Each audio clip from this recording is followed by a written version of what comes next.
So everyone should like pay attention to Luke's bedroom. Yeah. Luke, say something. Because Yeah, say something. Has he got a bed in that bedroom? Yeah, just about.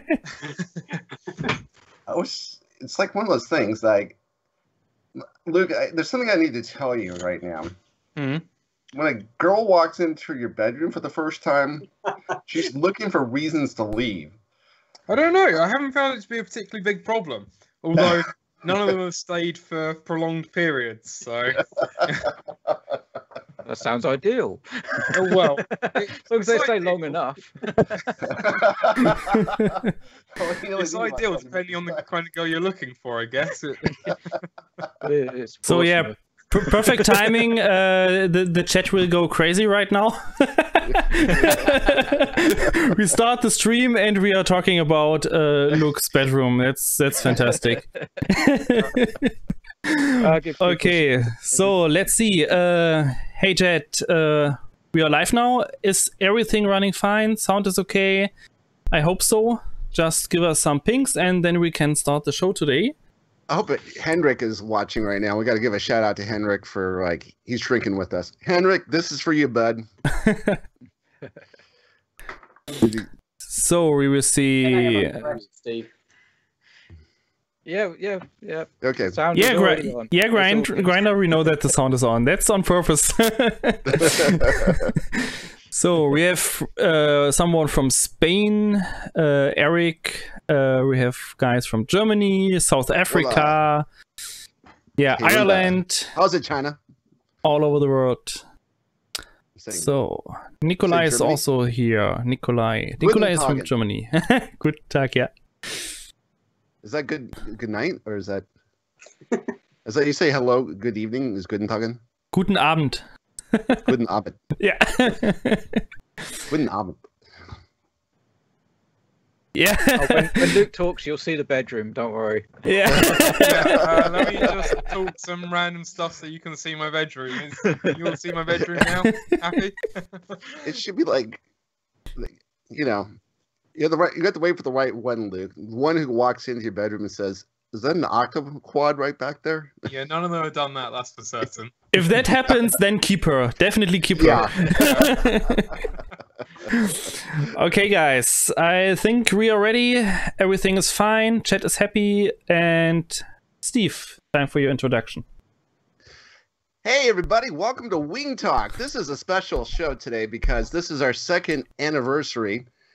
We're drinking beer on Sunday, or wine, or whatever the case may be. We're celebrating INAV, Fixed Wing Group's second anniversary. This is also like the 1 year anniversary of Wing Talk, even though it wasn't called Wing Talk quite back then. So it's a big show. We have 2 guests today and a lot to talk about. 2 big announcements and lots of good information coming out. So I want to get to it right away. There's no time to waste. First and foremost, I got to introduce my partner in crime. All the way from Halle, Germany. Halle, Germany, I should say. It is Mr. Marc Hoffmann. Not Guten Tagen, it's Guten. Guten Abend. Guten Abend. So, Guten Abend. Hello, everyone. Nice to be here again. Great. 2 years, INAV Fixed Wing Group now. 1 year of Wing Talk. Yeah, let's make a good show. Fantastic. All right. Hey, there's one guy I always love putting on the spot, and that is my friend Darren Lines. So Darren, I have to ask you a question here. This came up from my daughter. She made a point like 2 or 3 weeks ago, and I've been holding on to this.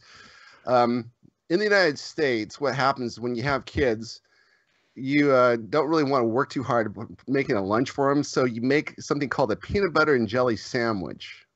Right, yep. Is so that peanut butter and jam? Is that yeah.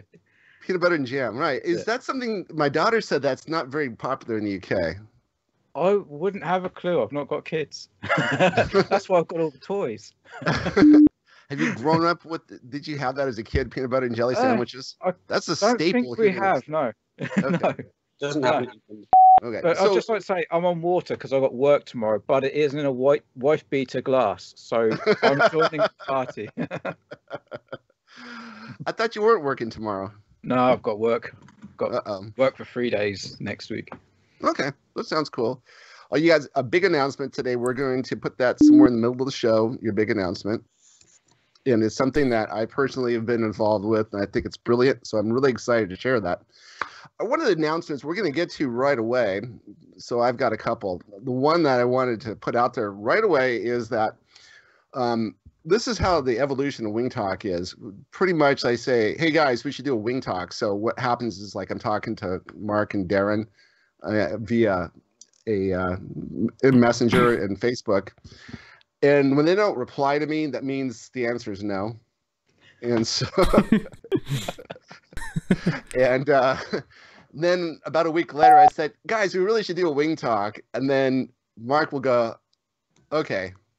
So finally, that's how they occur. Like I'll have to bring it up 2 or 3 times. So what I suggested was the problem I see with doing the Wing Talks every so often is that we don't talk for like 2 months at a time. Then all of a sudden we have 3-hour Wing Talk podcasts, or we talk for 2 hours and we'll talk for an hour afterwards.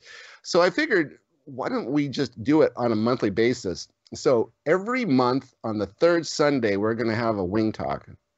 So that is big announcement number 1. We're going to have 12 Wing Talks next year. This is the last one for the year. Also, big announcement number 2 is we have a guest, somebody we've had on a couple times as a guest. We had him 2 times in a row on Wing Talk as a guest. And then he keeps asking, hey, do you need me on for Wing Talk this week? Do you need me on? And so I finally asked Darren and Mark, hey, he keeps asking about being on Wing Talk. Why don't we just make him a permanent part of the panel?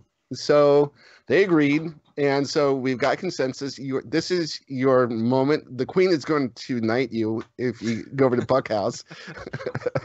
This is making it sound a lot more official than it is.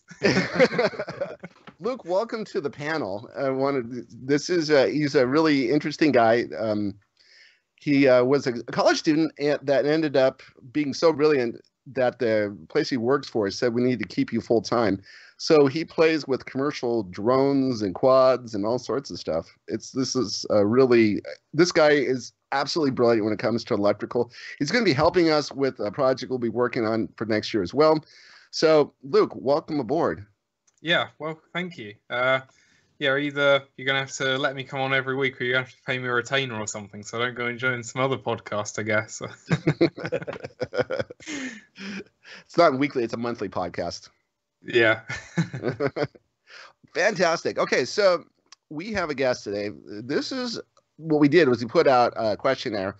Who do you want to talk to on our anniversary Wing Talk? And overwhelmingly, the name that came up over and over again was Adam G does FPV. And I'm like, Mark was like, yeah, he's cool. And like, I've seen his videos and we all seen him. But don't really know too much about the dude. So we're going to find out all about Adam G. Adam, welcome to the show. Hey, thank you, Steve. Thanks for having me on the 2nd anniversary. It's a pleasure to be here. And that's the first I've heard that people actually requested to see me on here. So that's news to me. Oh, yeah. Your name was brought up Come on. times. Yeah, your name was brought up quite a few times, like somebody as a guest. So that's why we asked you. And in the end, Mark we all watch your videos. I think they're brilliant, really beautiful videos. I just watched the one you did. The most recent one, it was the last flight of 2020. It was one of the right wings. That's it. Yeah, that was the right wing ZCon, or ZCon, as you probably call it over in the States. And that was it was the right place at the right time. I've never seen conditions like that with the fog kind of below my launch point. And yeah, I knew as soon as I got there, I was kind of excited as I got to the field before I even got anything out of the car, because I just saw this fog and thought this is going to be brilliant. And yeah, probably one of my favorite videos of the year, actually. So yeah, there's something about your videos. It's like, I see videos all the time. I mean, every time someone puts a video up in the group, I have to like watch it. And a lot of times there's videos of guys flying around a baseball field or, something like that. But this was absolutely, all your videos are spectacular. This one was absolutely stellar. I mean, he's cloud surfing, but the clouds are only like 50 meters up. You're over the clouds at 50 meters. But I don't. What is it? How do you get such high quality video off of this? I think with my videos, what I try to do. I mean, first of all, actually, if we talk about the location, the field that I fly from. Some people who've been watching my videos might notice that for the last year, I've only actually been flying from one field, which is very unlike me. But I came across this field at the start of the year, which is just in the most perfect location because it's in the county that I fly in, which is just outside of Dublin. It's the highest point of the county. And in one direction from this hill, I've got rivers and mountains. And in the other direction, it's just flat land and it goes inland. And you can just see for absolutely miles. So I've done nothing but fly there this year. With my videos, all I try to do is I kind of think about the videos that I would stop watching halfway through because I get bored. And when I'm trying to put my videos together, I guess I try to keep the camera angles changing quite often, try and make sure that the videos are not very repetitive. So there's kind of something different about each video. And basically just try to keep them short and keep the attention span of someone that's watching. And hopefully it's been working. Fantastic. So let's get some background on you. Where you are from the UK. Which part of the UK are you from? Yeah, so I was originally born in Solihull, which is a town just outside of Birmingham. And I lived there my entire life until I was 29. I'm 36 now. And basically what I did was I decided I was going to go traveling around the world for a year. And in that year, I went to about 17 countries. And in the last one, Vietnam, I bought a motorbike and was going through Vietnam on a motorbike, a bit like Top Gear for anybody that's seen that episode.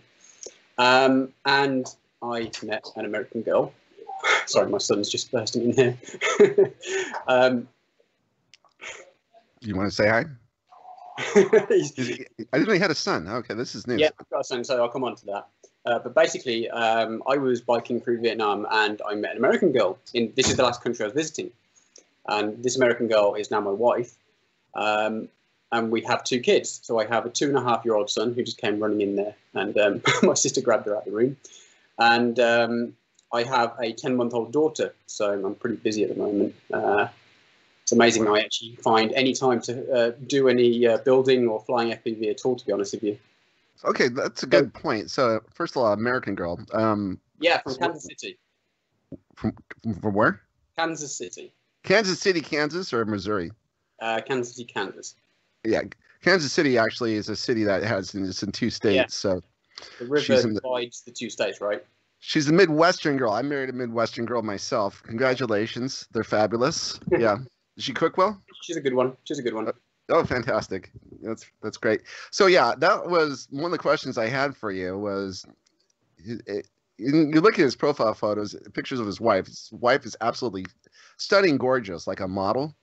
And so there's young guys like Luke here who would like to get up to your level in life there with the beautiful wife, the nice kids, and everything else like that. And so we're trying to. Yeah, perfect. Thanks, Steve.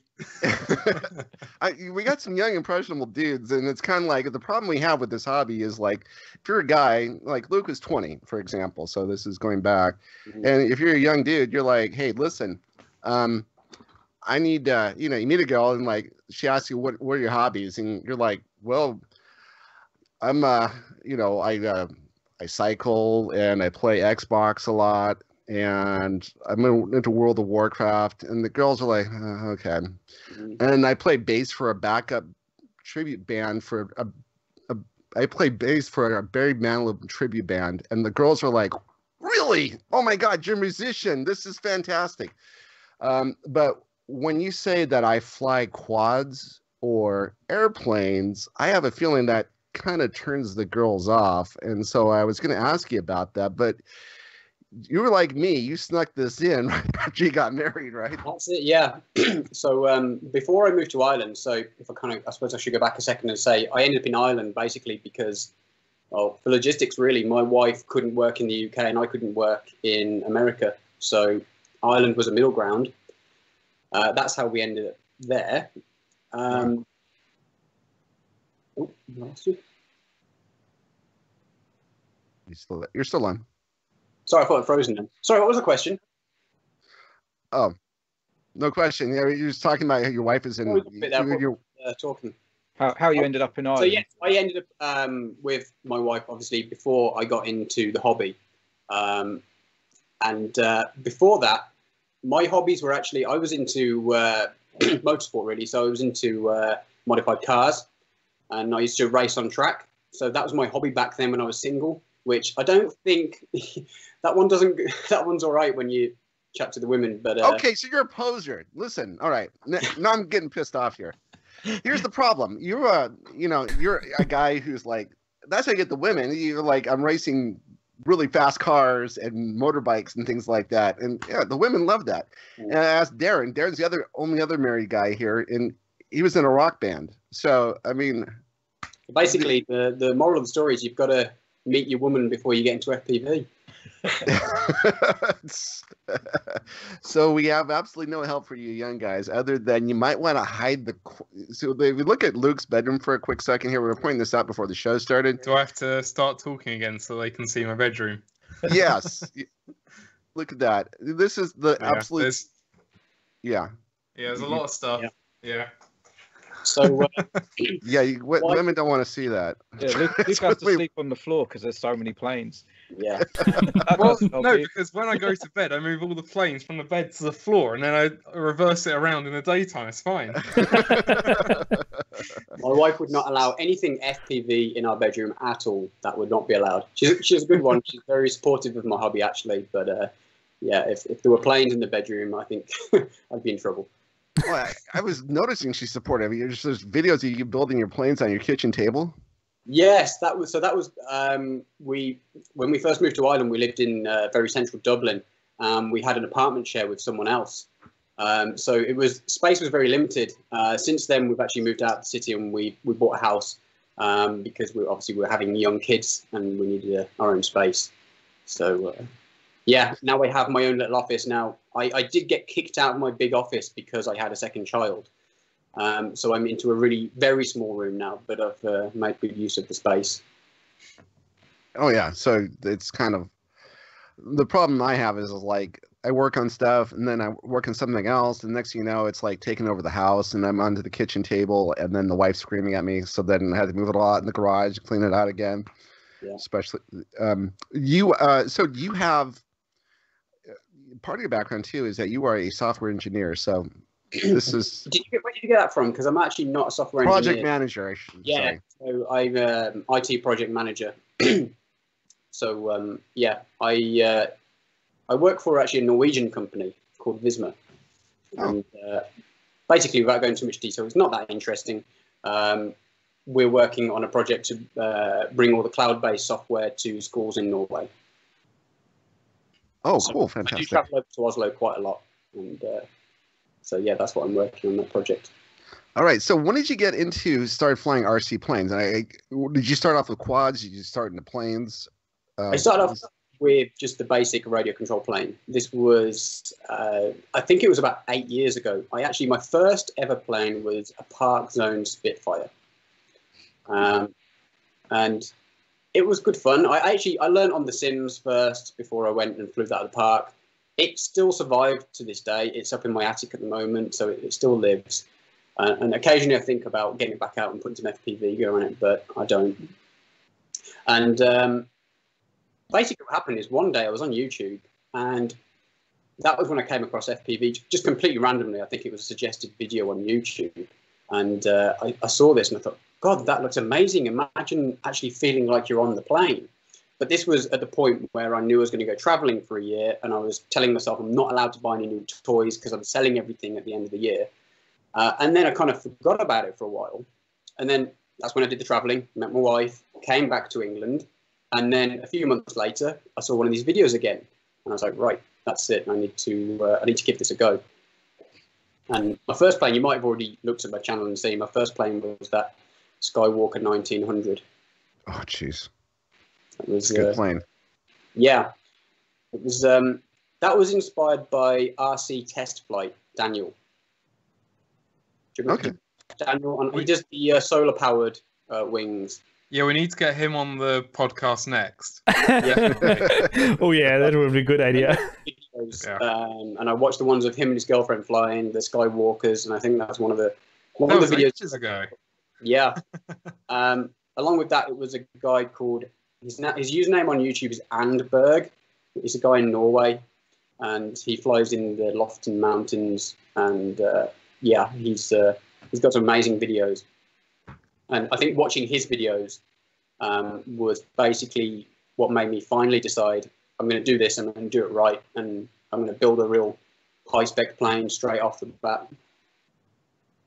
Fantastic. Oh, interesting. So you went from, so it's you were mentioning 8 years ago I started flying RC planes.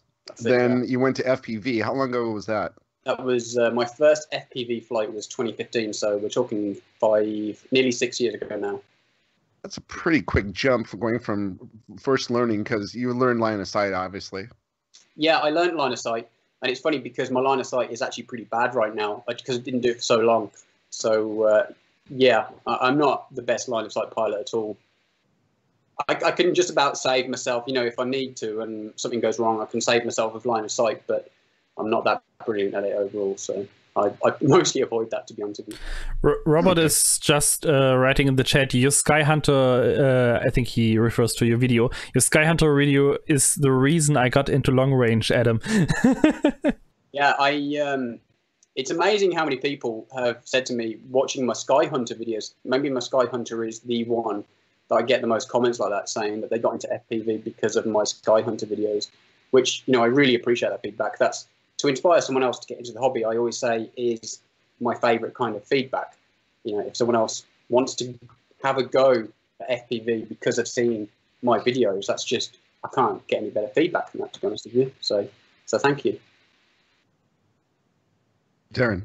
Yeah, so I was just wondering, did you do anything with videos before doing your YouTube channel for the FPV stuff? I mean, because the videos are fantastic. I mean, the one that sticks out in my head in particular is the one where I think you're using handheld cameras to a drone to the actual onboard of the plane, because you're like jumping over a fence and it carries on and it's seamless and it's an amazing video. So did you do anything background, or is it just what you've been learning as you've gone along? So basically, in terms of my video editing skills, all I'd done in the past was I kind of made little videos from, say, if I'd gone away with my friends on holiday.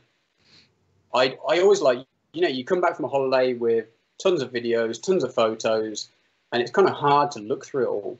And they sit on a hard drive and you never look at them again, right? Exactly, yeah. You open it up and you think, look at all that. I'm not going to go through that because there's just loads of rubbish photos in there and there's a few good ones. So I got to the point where I was like, you know what? I'm going to put a video together. I'm going to put some music with it, and that'll be something I can come back to and watch. My friends will really appreciate it. So I started learning how to use the video editing tools that way. And then I guess as I've been doing my videos for my channel, I've just started to appreciate when I've watched other videos, kind of just some of the better video editing, and I've tried to kind of teach myself some skills. I use Final Cut Pro on my Mac. Oh, okay. I watch some of the tutorials and just try and learn better ways of editing and just things to keep it a bit more interesting. But yeah, the video you're talking about is the one with the Mini Talon, which was a sunrise video, which I decided at that point, because I think that week I'd watched a few tutorials in Final Cut Pro and just a few clever tricks when it comes to video editing in general and just tricks with cameras. So I did chuck a few extra things in there. Like you say with the Mini Talon, I kind of made it look like we were looking at the Mini Talon and then I pan round, but as I passed the antenna, it actually cut to the onboard footage. And then, yeah, it's kind of upload the plane and you're on board. I'm not too sure how many people noticed that, but I'm glad a few people did. Took a little bit of time to do, so. Yeah, I can imagine. Yeah. No, yeah. I thought that was an awesome video. Really was awesome. So if you haven't seen it, watch it. So you were flying these. You started in 2015, and so this was just a camera and a VTX then, right? There was no flight controller whatsoever on that Skyhunter. No, it was the Skywalker. Skywalker. Yeah, was my first plane, and actually, the way I kind of learned about how to set these up was a website called FPV Hub, which is a UK forum. Unfortunately, I don't really use forums anymore. I feel like they've died because of Facebook groups. So I don't actually use that anymore. But at the time, I went on and said, this is what I'm looking at putting together. And it was a Skywalker with a flight controller, full autopilot, GPS, 1.3 gigahertz video, Dragon Link for control. So it was like going all out, basically. And everybody basically just said, don't do it. You're just going to run into problems. A lot of people struggle with the autopilots. And I ignored them.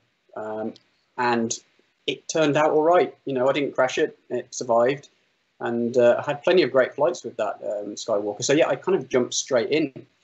I think because the reason I did that was because I've had so many hobbies where I've kind of gone on the cheap when I've jumped in. And then when you like it, you end up then spending more money to get the good stuff. And I thought this time I'm just going to go straight for the good stuff because I knew I was going to like it. See, a lot of times we recommend the opposite when there's someone new to the group. A lot of times these are, I've mentioned before, a lot of these people are quad guys. Yeah. So, you know, the quad guys, the only know how to do is put things up at full blast. So they're 100% throttle. And so we always recommend get something like a AR wing because it's inexpensive. When you crash it, which you will crash it, you can glue it back together again pretty quickly and keep flying it. Absolutely. The AR900, if people ask on my channel, what do I recommend as a good starting wing? It's got to be the AR900. It's just a good all-rounder. It survives a bit of a bash. It's a good wingspan.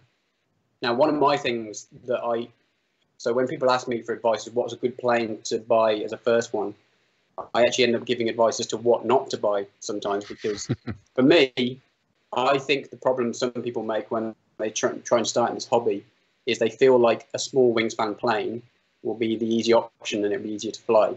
Whereas from my experience, actually smaller planes are the hardest planes to fly out there. Oh, yeah, absolutely. Don't go for the mini AR wing is always my advice. I like the bigger wingspan. I think it's easier to fly. They can be intimidating to launch maybe, but an AR900 is it's a pretty easy wing to fly. Yeah, that's a great plane to fly. I was also impressed. I had some issues the first time launching the AR900, but to be honest, it was my first board FPV plane overall. So I just had very little experience flying line of sight or even launching a wing. I had no experience at all and no one who could teach me. But with some experience and with INAV auto launch, yeah, I love it. It just works really easy. But I was really impressed when the AR Pro came out. It is much heavier. It has a higher wing load, overall higher wing load. But everyone I talked to who launched that plane manually, I actually never did that. I always used auto launch even on the Maiden. It just goes straight up, so that's really easy. But yes, of course, rings or data rings are much harder to launch than a normal T-tail plane. Yeah, I say so. I might talk about the AR Pro. Actually, mine I think has got lost. It was in Amsterdam on the 11th of November, and it's still not here. So, oh, yeah, the Delta wings can be more difficult to launch, and I know the advice I would give someone if they were listening is to not use auto launch on the Maiden. I think once you get to the stage where you are really sure of your setup on INAV, I have used auto launch now in my Maiden flights, and I've never had an issue. It's one of my favorite features. I mean, you've probably seen. I did a video on it. Yeah, I love it. I think it's one of the best parts of INAV, to be honest. So speaking of INAV, you were talking like before that a few years ago you had an omnibus you put on one of your planes and you tried using INAV and you weren't in love with it and you came back to it recently. Yeah, that's it. So I stuck one of these omnibus F4 boards on a Nano Talon and it went okay. But I think originally, as I said to you, I bought two F4 boards. One of them powered the servos and the second one didn't. And then I had to mess around with all these little 5-volt BECs. It just felt really fiddly setting it up. Yeah, it was really cheap. So so that's a massive bonus. But I just wasn't sold on it. It flew okay, and then I didn't come back to INAV actually then for maybe I think it was a year and a half later. So 3 years ago was my first attempt, and came back to it a year and a half ago. So 3 years ago was probably INAV 1.7 or something like that. Yeah, and obviously it's improved a lot since then. But it wasn't quite as user friendly back then. I can remember the mixer tab just being a bit of a mess. Hard to run. Whoa! Look who joined us. Somebody. Hello. We have a guest. Hi, Andrew. Andrew Newton is joined us in the group. Andrew, you can get your coffee and just relax. Good morning, Mr. Newton. How you doing? It's 10 a.m. in the morning for me, so you have to start. If I'm drinking at almost 11, you can start drinking at 6 a.m. Yeah, already had my coffee. I'm ready to go. Fantastic. We'll hang out. We're just asking Adam some questions here, and we'll get to you here in a sec. What we're finding out about INAV, and by the way, feel free to jump in if you have questions for Adam as far as what's going on, what he's doing. So what you said, INAV is more user friendly now. So you're somebody that's really interesting in the respect that you used it once a long time ago. It worked.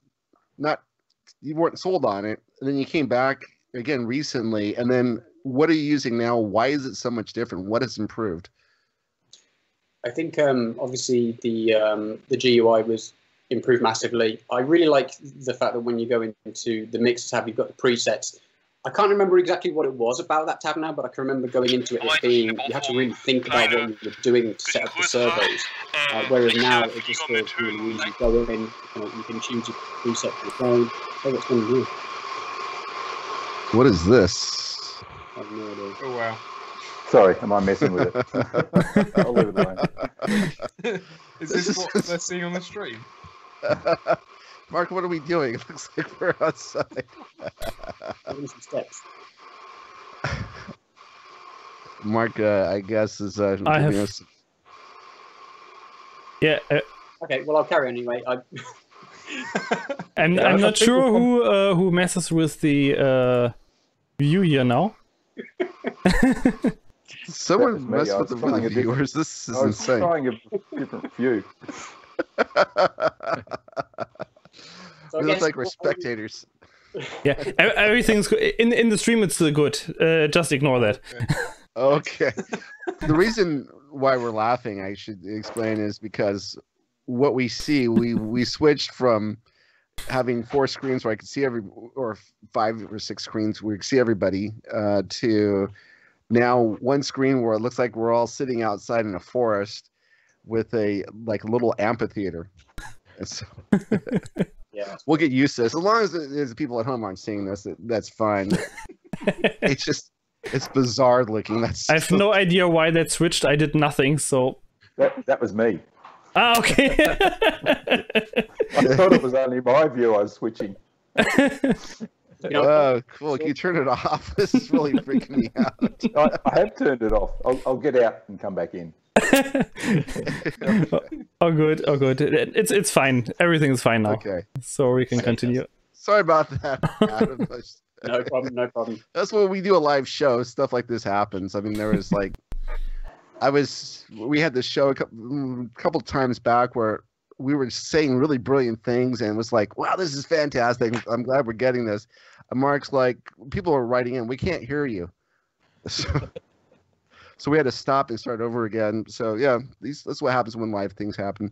All right, so you said it's more, you had to think about the servos and things like that. The servo tab was different back then? Yeah, I actually think it was probably more the hardware coming out for me that's made me come back to it. So I wasn't a huge fan of the F4 board. And when these Maytech wing boards started coming out, that was when it really kind of sparked my interest again. It just seemed so much more user-friendly. Everything was obviously specifically designed for a wing, rather than you kind of having to work your way around this board that wasn't labelled. So when the Maytech board started coming out, that was when I really got back into it again. And that is, yeah, that's when I found more love for INAV at that point. They've come out with quite a few wing boards, WSEs, and I mean, they have 411s, the 405s, and the 7 Series. Oh, look at that! You got your son with you. No, he's just come running in. He's just coming in. This is your baby? This is my son, Leo. Son, Leo. Oh, how old is he? He's 2.5. Oh, fantastic. And I'm 64. That's my dad. No, don't worry. It's all right. He's coming. Come on. Come on. Yes. Come on. Wow. Got grandpa there and everything else like That's that. Grandpa, yeah, he's entertaining the kids. Fantastic. So, whoa. That's what happens when you have live stuff. Yeah, my. So just because you said at 10 a.m. Professional INAV fixed wing group show. Thanks. Everybody sitting on the steps in the forest, and my kid comes running in. Yeah, there's stuff that came flying off the ceiling, up from above. I keep all my stuff. I was telling Darren about this. We here in the States, we have these things, potato salad. They sell them in 4-pound containers. And this is what I use for keeping all my parts together. And so I store them up on top of a cabinet up above me here. And every once in a while, they come falling down at me. The worst possible time. so. Okay, so you've got... so right now, what planes? I noticed you switched over to like the right wings, and your MD planes as well. And these look like some pretty. You're into the larger planes. Looks like. Yeah, I've always been a fan of the larger planes. As I say, I always find that with the larger wingspan, the heavier planes, they just seem to be a lot more stable, and they just fly a lot better than the smaller planes. I know Mark's a big fan of the Dart 250 and things like that, but I've just never really got on too well with the smaller planes. It's just my personal preference. So yeah, I have the larger wingspan planes at the moment. I mean, my most recent are the Mini Crosswind, which is a 1600 millimeter wingspan, and and the right wing Zcon, which is I think 1.4 meters. That's a pretty manageable size. Yeah, it's great. It's my favourite wing at the moment. It's just a great all-rounder, to be honest with you. It's one of those that can stay in the air for, if you want to, you can stay in the air for a long time. It stayed in the air for 1 hour and a quarter, covering over 70 kilometres. But if I'm honest, most of the time it doesn't normally stay in the air for more than 20 minutes because I just full throttle through most of the flight, to be honest with you. Well, sounds like...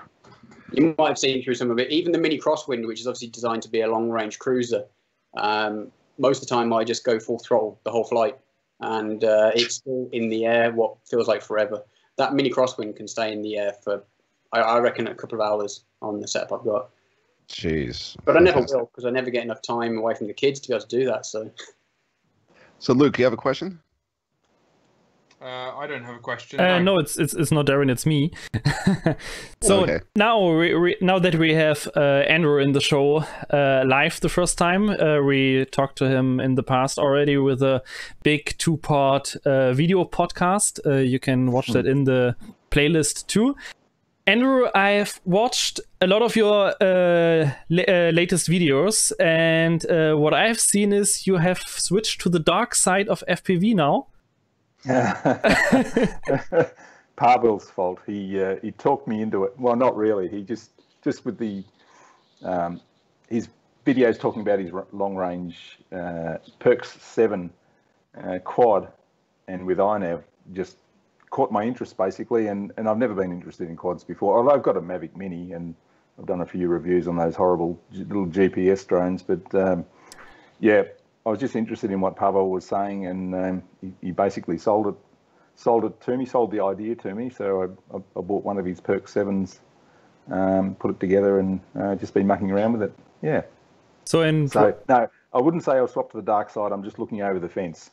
Okay, so but my main point was not only that you start flying quads now, you are also flying with the DJI FPV now.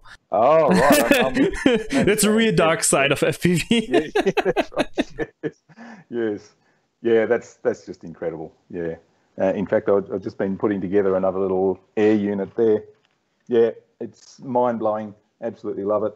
So if you're watching Powell's videos, he did mention that Josh Bardwell has something that he's not talking about right now, and they're speculating that's it's the DJI goggle second version of it. Yeah. It's doesn't really worry me because I've spent the money on the version 1, and I'm never going to spend that money again on a pair of goggles, I don't think. But they are absolutely stunning. Not perfect, but just the experience is mind-blowing, really.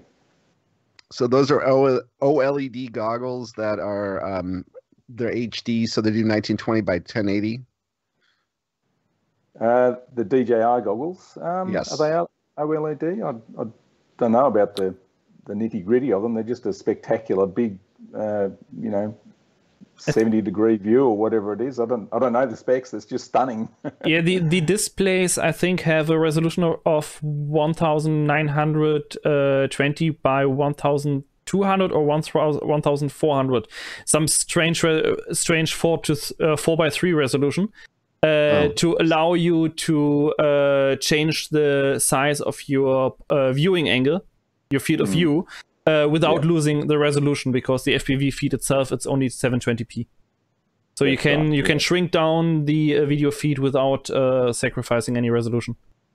You can change to 16:9 too, which is I just like 16:9. So yep, you lose a bit top and bottom. I think it just fills the frame.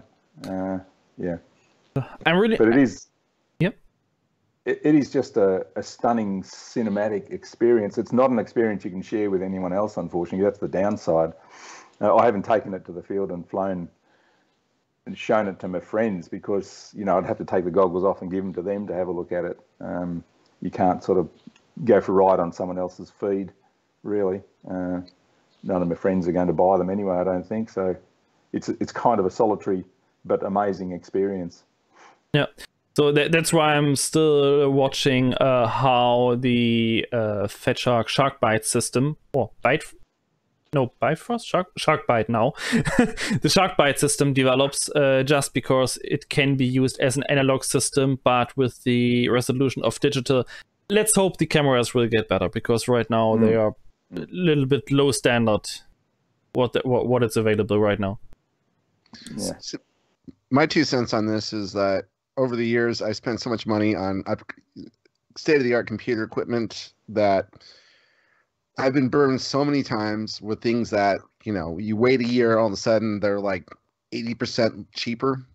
So I'm just going to wait for all of this to come down in price until, when Eacheen's putting it out, then I'll be buying it. Yeah. Well, they've started with a camera, haven't they? Yeah, this the little air unit here is not much cheaper than my previous set of goggles, really. So it's a different ball game altogether. So okay, one question I have for you, Andrew, and I know it's early in the morning, but I do want to say before I start that I do have the Eacheen, the Blackwing. I actually own 3 of these brilliant little planes. Adam, I know we were talking about small planes and how you don't like them.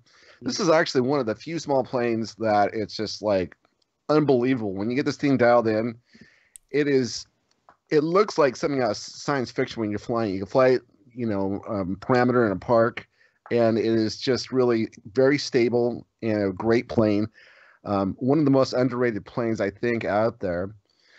But they also made another plane that was known as the Eacheen Air Loader. Are we going to talk about this early? What about talking to Adam?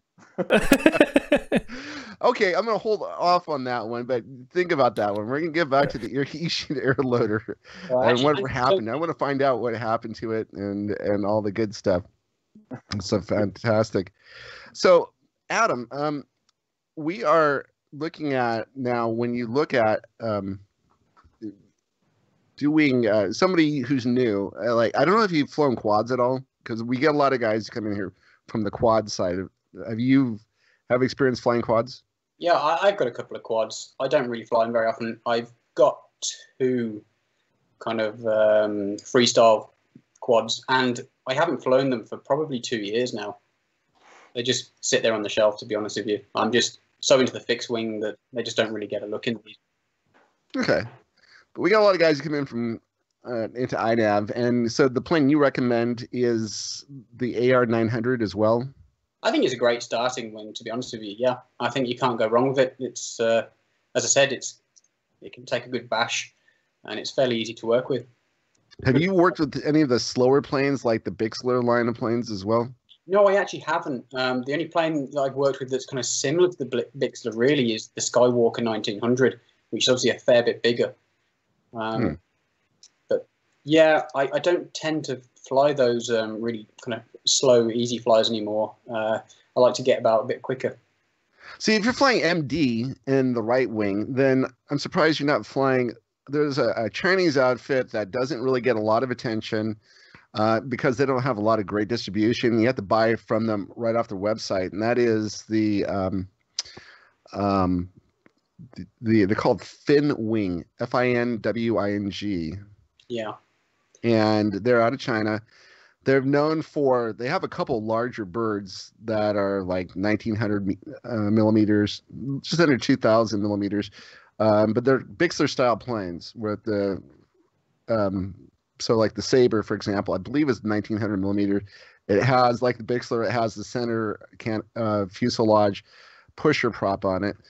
But I think it stay up for hours at a time. It's really well reviewed. Also, whoever is looking at the Sonic model binary ends up crashing it, and then the second plane they buy with all the gear that they have on there is the Finwing Albabird. So have you looked at any of these planes before? Only the Albabird.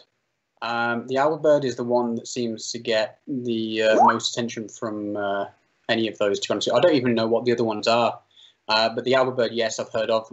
Josh Galt is he's always telling me I need to get an Albabird, but I haven't quite got round to it yet.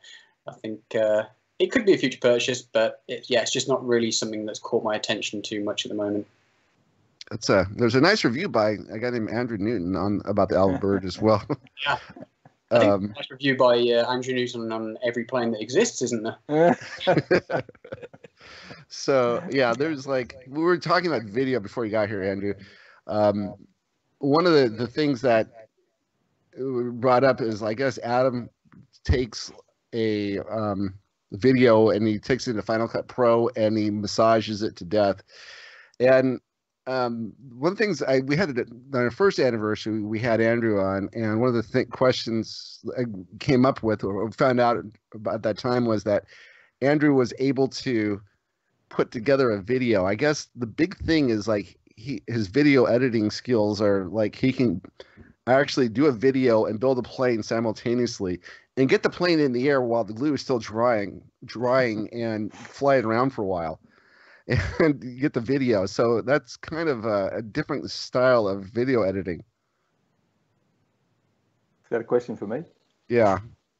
Yeah, I enjoy video editing. It's what I do, when I'm sitting down having a cup of coffee, I sort of come to the computer and edit video, basically. And yeah, the fast guerrilla style, I actually shoot for the edit while I'm flying, basically. Get shots while I'm flying so that I know will make my video editing easier, basically. So I want to ask you about the Albabird, because we did bring that up. What are your thoughts of that bird? That's one we didn't discuss last year. I don't think it was out last year. No, I don't think it was. Yeah, fantastic little plane. I also have the My Fly Dream Crosswind Mini, and I've watched Adam's videos, and they've helped me a lot. So thanks, Adam. I have watched quite a few of your videos. The INAV mission planning too was an essential one that I learned how to do that from your video. So yeah, great stuff. Yeah, it's a great little twin that has, well, depending on how you set it up, it's got power to burn and agility to do whatever you want to do with it. And it's just rock solid, great little platform, plenty of space. The only bad thing about it, I think, is the top hatch. There's no support for the top hatch. You can just sort of push it into the fuselage with your finger. So I've added a little bit of a lip underneath just to stop that, because I tend to like mounting cameras up on top, different parts of the plane, and that is exactly the spot where I would want to mount an HD camera for some footage. So just needed a bit more support. But yeah, just a quirky, weird looking, but fantastic little model, that one. Yeah. They also have that plane. I didn't know this when I was ordering at the time, but Sunny Sky makes some custom motors for that plane, which are highly that's desirable. right. Yeah, the little pink ones, I think they are. Yeah, I actually got the power pack with it too, so that's what I'm using, and it's actually set up for 3S. I think I've started off on 4S, and it had a frightening amount of speed and power, but it's actually their power pack is set up for 3S, and it's got plenty of power on 3S. We can fly it efficiently on 4S, sort of low current. So, Adam, can we talk you into getting a Finwing Albabird? Potentially. There's a few people have said I need to get one, so that might be the next one. Just that they're hard to get. They're not as widely available, I guess. That's the problem. I've noticed, because actually when someone told me you need one of these, the first thing I did was go and Google it. I couldn't even find where I could buy one. Yeah. It took me a little while to find where I could actually hand my money over. Yeah, it's their website, finwing.com, and they've it's that's part of what we try to do with the group is try to highlight planes that we love, and not really so much sponsors want to come in and like, oh, you should only talk about our planes. No, we talk about the planes we like, and it's the thing about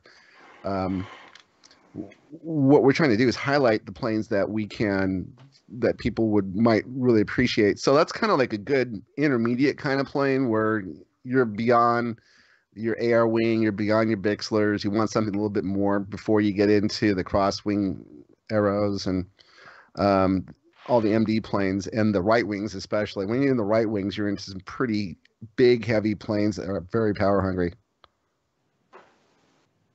Sure. So which does remind me, when you're flying there, you say you found this place in Ireland that is absolutely gorgeous to fly at, looks like. And it looks like, have you had to do the walk of shame at all to go find your plane? Yes, I have. It wasn't actually very far away, but I decided to try and do something clever, which didn't work out too well. And that was, I had two planes with me. I had my Mini Talon and my AR wing. And one of them was using a MyFly Dream autopilot, and one of them was an INAV. And I thought, what I'll do is I'll chuck my AR wing up in the air with a waypoint mission. And then what I'll do is I'll set it up on its waypoint mission, turn my TX over onto Dragon Link to control my Mini Talon, because the AR wing is 2.4. I'll get the Mini Talon in the air, and I'll chase the AR wing. For some bizarre reason, I chucked my Mini Talon to go and chase it. The Mini Talon just dived into the floor, so that was the end of that. And then when I switched back to 2.4, I went back to my AR wing model in my TX, and it said switch warning. And I did the ridiculously stupid thing of putting all my switches to neutral and then hitting OK. And of course, it disarmed. And it wasn't that far from the floor when it did it, so I tried to rearm, but I think I probably had my throttle stick not at 0, and I just glided it in. And yes, I had to go and get it. There was a tiny bit of damage, which a bit of hot glue fixed. So yeah, that's the only time I've ever had to do the walk of shame from this field that I'm using at the moment this year.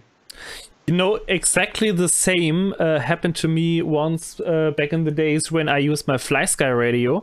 The problem with the older FlySky or the i6 radios is you cannot start the radio if the switches are not in position. You cannot even abort that warning.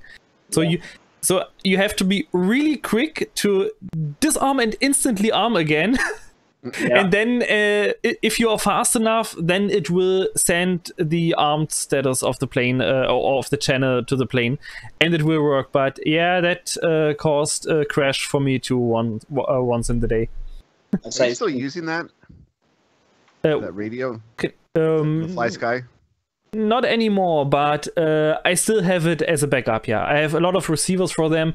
And I think I will switch back to the FlySky for my quads, especially because the radio is just smaller, and I'm just better at flying quads with this smaller radio. You know, since we're talking about radios, this might be a good time to bring up big announcement number 1. Darren Lines, please take it away. Yeah, so big announcement number 1 is sort of like an update announcement, really. So I don't know if you're ready, Mark. Mark has a little thing that we could show. Yes, I'm ready. So the Skype guys will see my screen right now, and I will show you something. And just a little intro video, just a little promo video that Darren Lines made, but I hope you like it.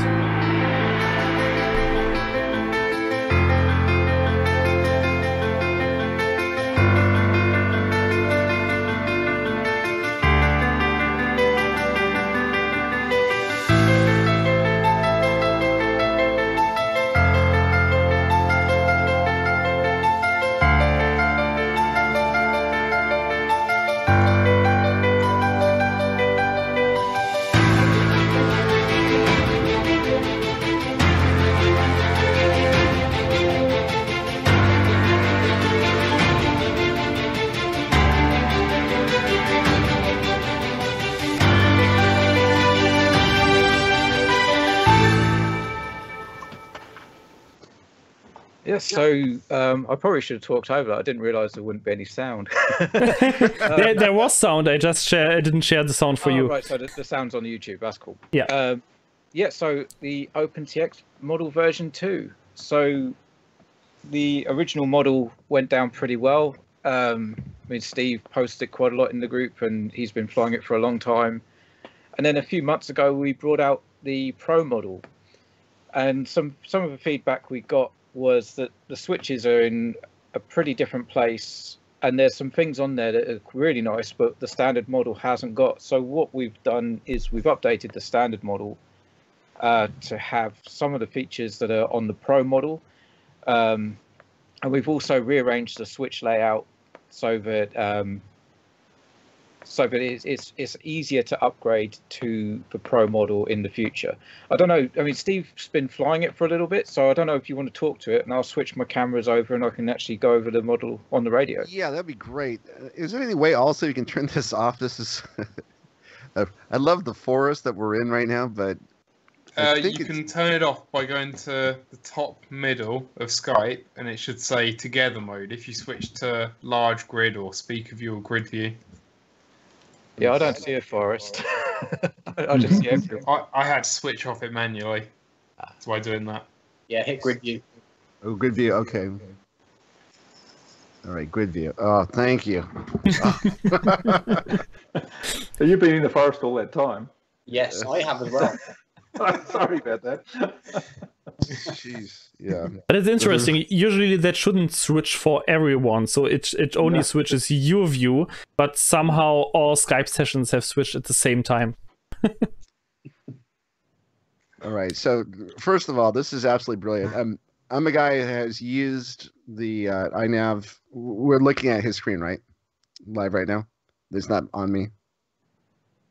No, you can just tell your experience with the new model, and then Darren will take over if he's ready.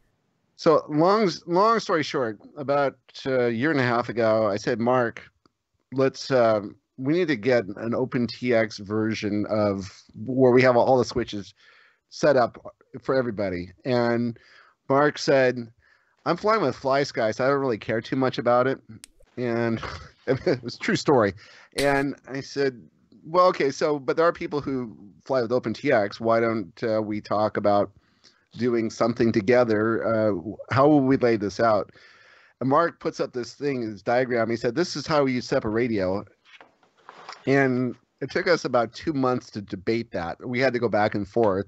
We had to put out drawings into the group as to how would you set the radio up. And finally, we agreed on something, and we asked, hey, can someone program this for us? And that's when Darren shows up, and he does the standard pack number 1 of this, which was basically all of the bells and whistles of INAV that you really would need on one radio layout. So what he's done is he's updated it to version 2 now, and I was really happy with version 1 because I was very familiar with everything, and this is so much better. It's absolutely worth the upgrade. Now, in the documentation, I will tell you that one thing I wanted to switch. There was the auto trim and auto tune are on the big switch on the right, and I wanted those on a knob. So I said, Darren, can we please get it on a knob? And he said, sure. And he actually put in the documentation how to do it so everyone could do it as well. That's the only thing I did is I took that off of the big switch. I put it onto a knob. And then on the big switch, I put auto launch and position hold just on there. And the only other thing I did is I followed his manual and put the arm switch and reversed it. Other than that, it's essentially everything that you see here is absolutely brilliant. Everything now, all of your modes are with your left hand. And I can tell you from experience, I wasn't big on that at first because I was used to having some of them on the right hand, some with the left hand. But having flown with it for a while, I can tell you it's a lot better because with your right hand, you're usually flying the plane and you don't want to take your fingers off of the sticks to move a switch. Whereas with your left hand, you can use all the modes. So you can do manual, you can do 3D cruise, you can do acro, horizon, and angle. So it seems like Darren is ready now, so he can show it to us. Yeah, no problem at all. So this is my transmitter setup. As Steve has said, the modes have now moved to these two switches mainly and this switch right here. So you have horizon, acro, and angle there, 3D cruise, and manual here. So manual overrides everything. Anything on this switch will override anything. And on this switch, we have position hold and return to home. You can hear it's got voice commands as well. I'll turn those down for the demo. Actually, return to home overrides everything. So if you put it in return to home, it's going to come home. And position hold. Manual overrides then everything after that. So there's a stage to it. So what we also have, as Steve mentioned, is the auto trim and auto tune is now on this switch here, which is the same as the Pro model. There are again warnings if you, actually no, there's not warnings. Yes, there is. It's standard. Sorry. There are warnings if you try to arm. Turn off auto tune to arm. And you got the tuning on. And there is, as Steve mentioned, we call it the Schlesinger mod. So you can actually put the functionality back onto pot 2. So it's more similar to the original standard model. The arming switch is easily reversible. You just need to change the weight in the inputs, but there is a complete video on the installation and setup guide, which will actually go live in about an hour's time. So at the end of this podcast, there will be a complete setup video for this. OSDs are now on here. So we have 5 OSD options from the default through the alternates to off. So it's again much more similar to the Pro model. And also from the Pro model, we have the better multifunction momentary switch where it actually tells you what the command will be. So you just go through the switch, let go, and it will perform that command. For example, timer reset, OSD menu, save. If you let go at that point, it saves your like your auto tune PIDs or whatever you've changed on the system. There's also a really neat thing if you go flying. So we'll go flying, we'll do an auto tune.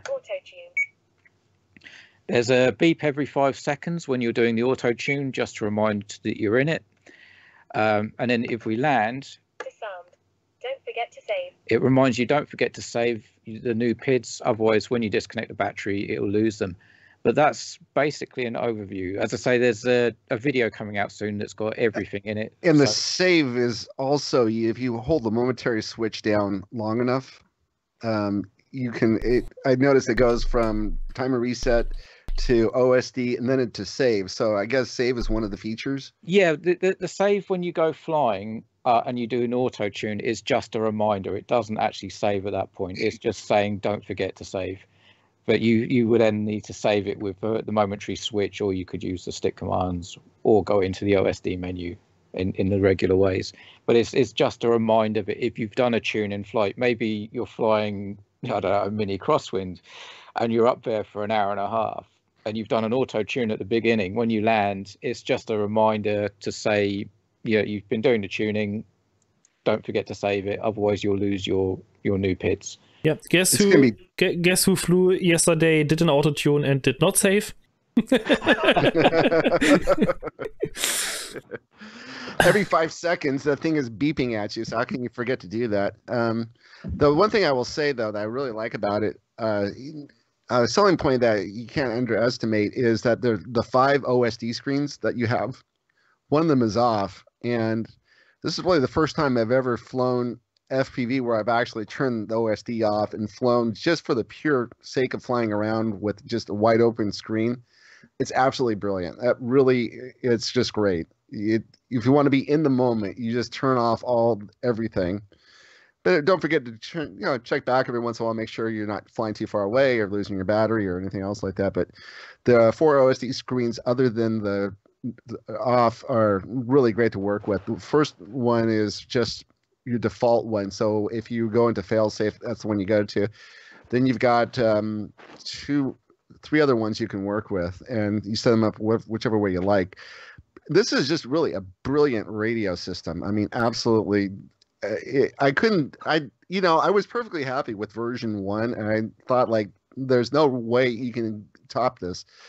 But man, you absolutely topped it with this version 2. This is just really a great system. Mark. So Amax is asking in the chat, and where to put the crow brake? That's pretty easy. You have still 2 shoulder switches completely free that are unused right now. You have also a second, the sliders on the side unused, and depending on your radio, you also have, in this case on the Horus X10, you have a 3rd knob that's also unused.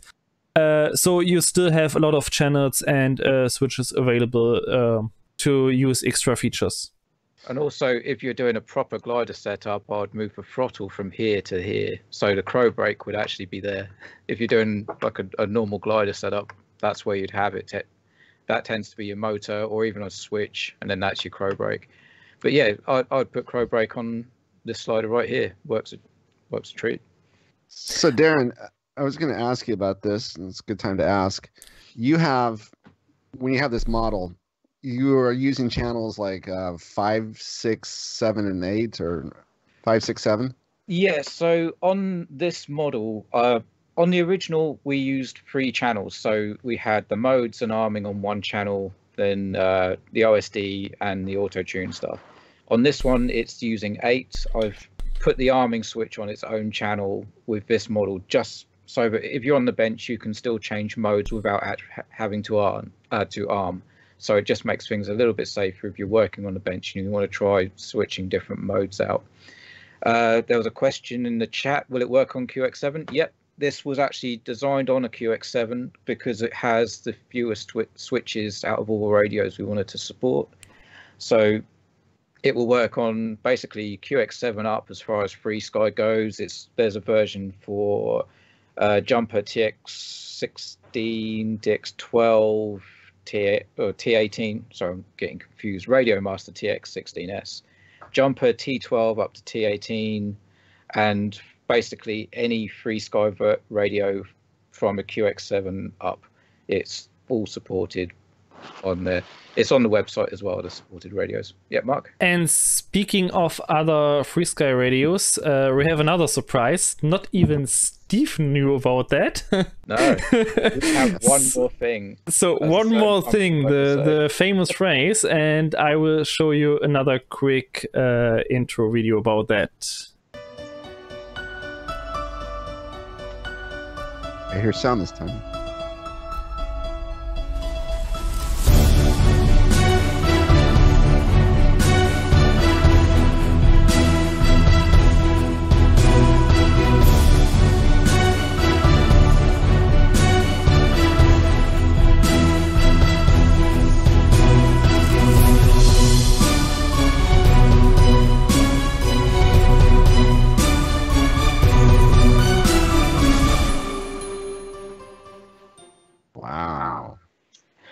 So yeah, not even Steve knew we were doing this. But yes, there is a light model. Again, there will be a video that comes out in about 50 minutes now, with all the installation and an overview. There will be pages on the website. They're actually live now, but there's no links to them. So as soon as this is all over, I'll set that up. But I can give another overview of that. Are we still on XSplit, Mark? Yes. Wait a second. Right. Okay, so it now says light. I did a sneaky switch. So this was designed on the X-Lite model, so it supports the X-Lite, X-Lite S, X-Lite Pro, X9 Lite, and X9 Lite S. There was a coming soon thing in the intro video. That's because Jumper and Radio Master have got smaller transmitters coming out. I think the Radio Master TX12 might even be out now, but they will be supported at some point in the future. But we just need them to be integrated into OpenTX. Andrew's got one. Yeah, Andrew just showed it in the feed, but it was not visible in the stream. Yeah, it will be added once it's in OpenTX, because I need to code it with the companion stuff. So because of the actual transmitters themselves, I did have to sort of squeeze some features on. So the flight modes, I'll go over it in the view of the X9 Lite, because that's the closest this transmitter is to it, but there is a full switch layout on the website. So basically you have switches A and B, and they work as the flight modes, but they're in banks. So switch A will actually switch the bank of the flight modes, and switch B will switch the flight modes themselves. So what I do, I can go over the flight modes that are on by default. So we have manual is in the first position, acro, horizon. Then switching to bank 2, you have angle, 3D cruise, and position hold. We go back into 3D cruise and then go down to the third bank. You notice 3D cruise is in the same place, but you have waypoint missions and return to home. So the reason I've done this is so that return to home, all you need to do is push both switches down, and it will be in return to home. So it's easy to get to return to home. And on the X-Lite, it's the top switches here. So bringing them both forwards towards you will instigate return to home. The arming switch is the same as the standard model and the Pro model, so it's easily reversible, which is again all documented. There is the switch, which I think on the X9 is here, which is auto trim and auto tune again. On the X-Lite, there's a slider at the top, and that's actually what's controlling the auto trim and auto tune on this model. And I've tried to make it so the center is as dead as possible, so you have to move the switch to the extremities, because it's quite easy to knock that. So the idea is that's auto trim and auto tune purely because of a lack of switches. And we also have this slider on the X9, and there's the pot up here on the the slider on the X-Lite. The pot on the X9 is your OSDs, again, the same. On all of them, apart from the basic X-Lite, there is a momentary switch. So I think it's a push button on the X-Lite S and X-Lite Pro, and there is actually a momentary switch on the X9, and that does the multifunction momentary switch stuff the same as the standard model. So that's a brief overview. I've tried to get as much in there as possible. But yeah, so there we go. Fantastic. Oh my gosh, check that out.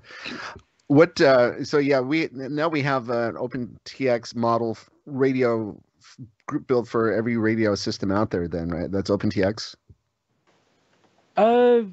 Yeah, to an extent I believe so. There's there are some things that don't. So like there's the Tango 2, which sort of runs their own version of OpenTX, but because it's not in companion, I haven't gone for it. But also because, to be honest, it doesn't really lend itself to fixed wing, that radio. From what I've seen on it, it's very, very basic. It's even more basic than like the X Lite. So I haven't really looked at a version for that. But yeah, as far as standard jumper, Radio Master, and FreeSky, that's all supported with, except for the things that are coming out quite soon. And Darren's done this all by himself. Marc's helped out, but this is your baby right here. And so really, it's a fabulous job.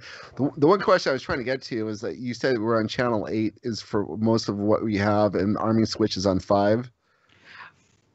With the standard model, yeah. So arming switch is on channel 5. Then I think the modes are on 6. Yeah. And then we have OSD 7.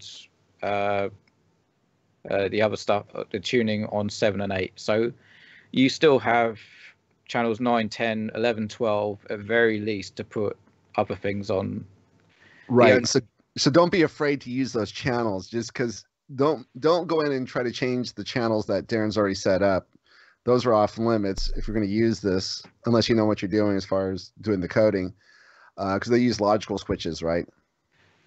Yes and no. It's actually using less logic than it did before, especially the light version. That's the switch part, other than logic to know where the switch is, mainly for the feedback, is using a mix. So it's a combination mix rather than logic. But I've put all the, if people have looked at the models before, they've looked at it and seen empty logical switches and special functions, because I put everything at the bottom.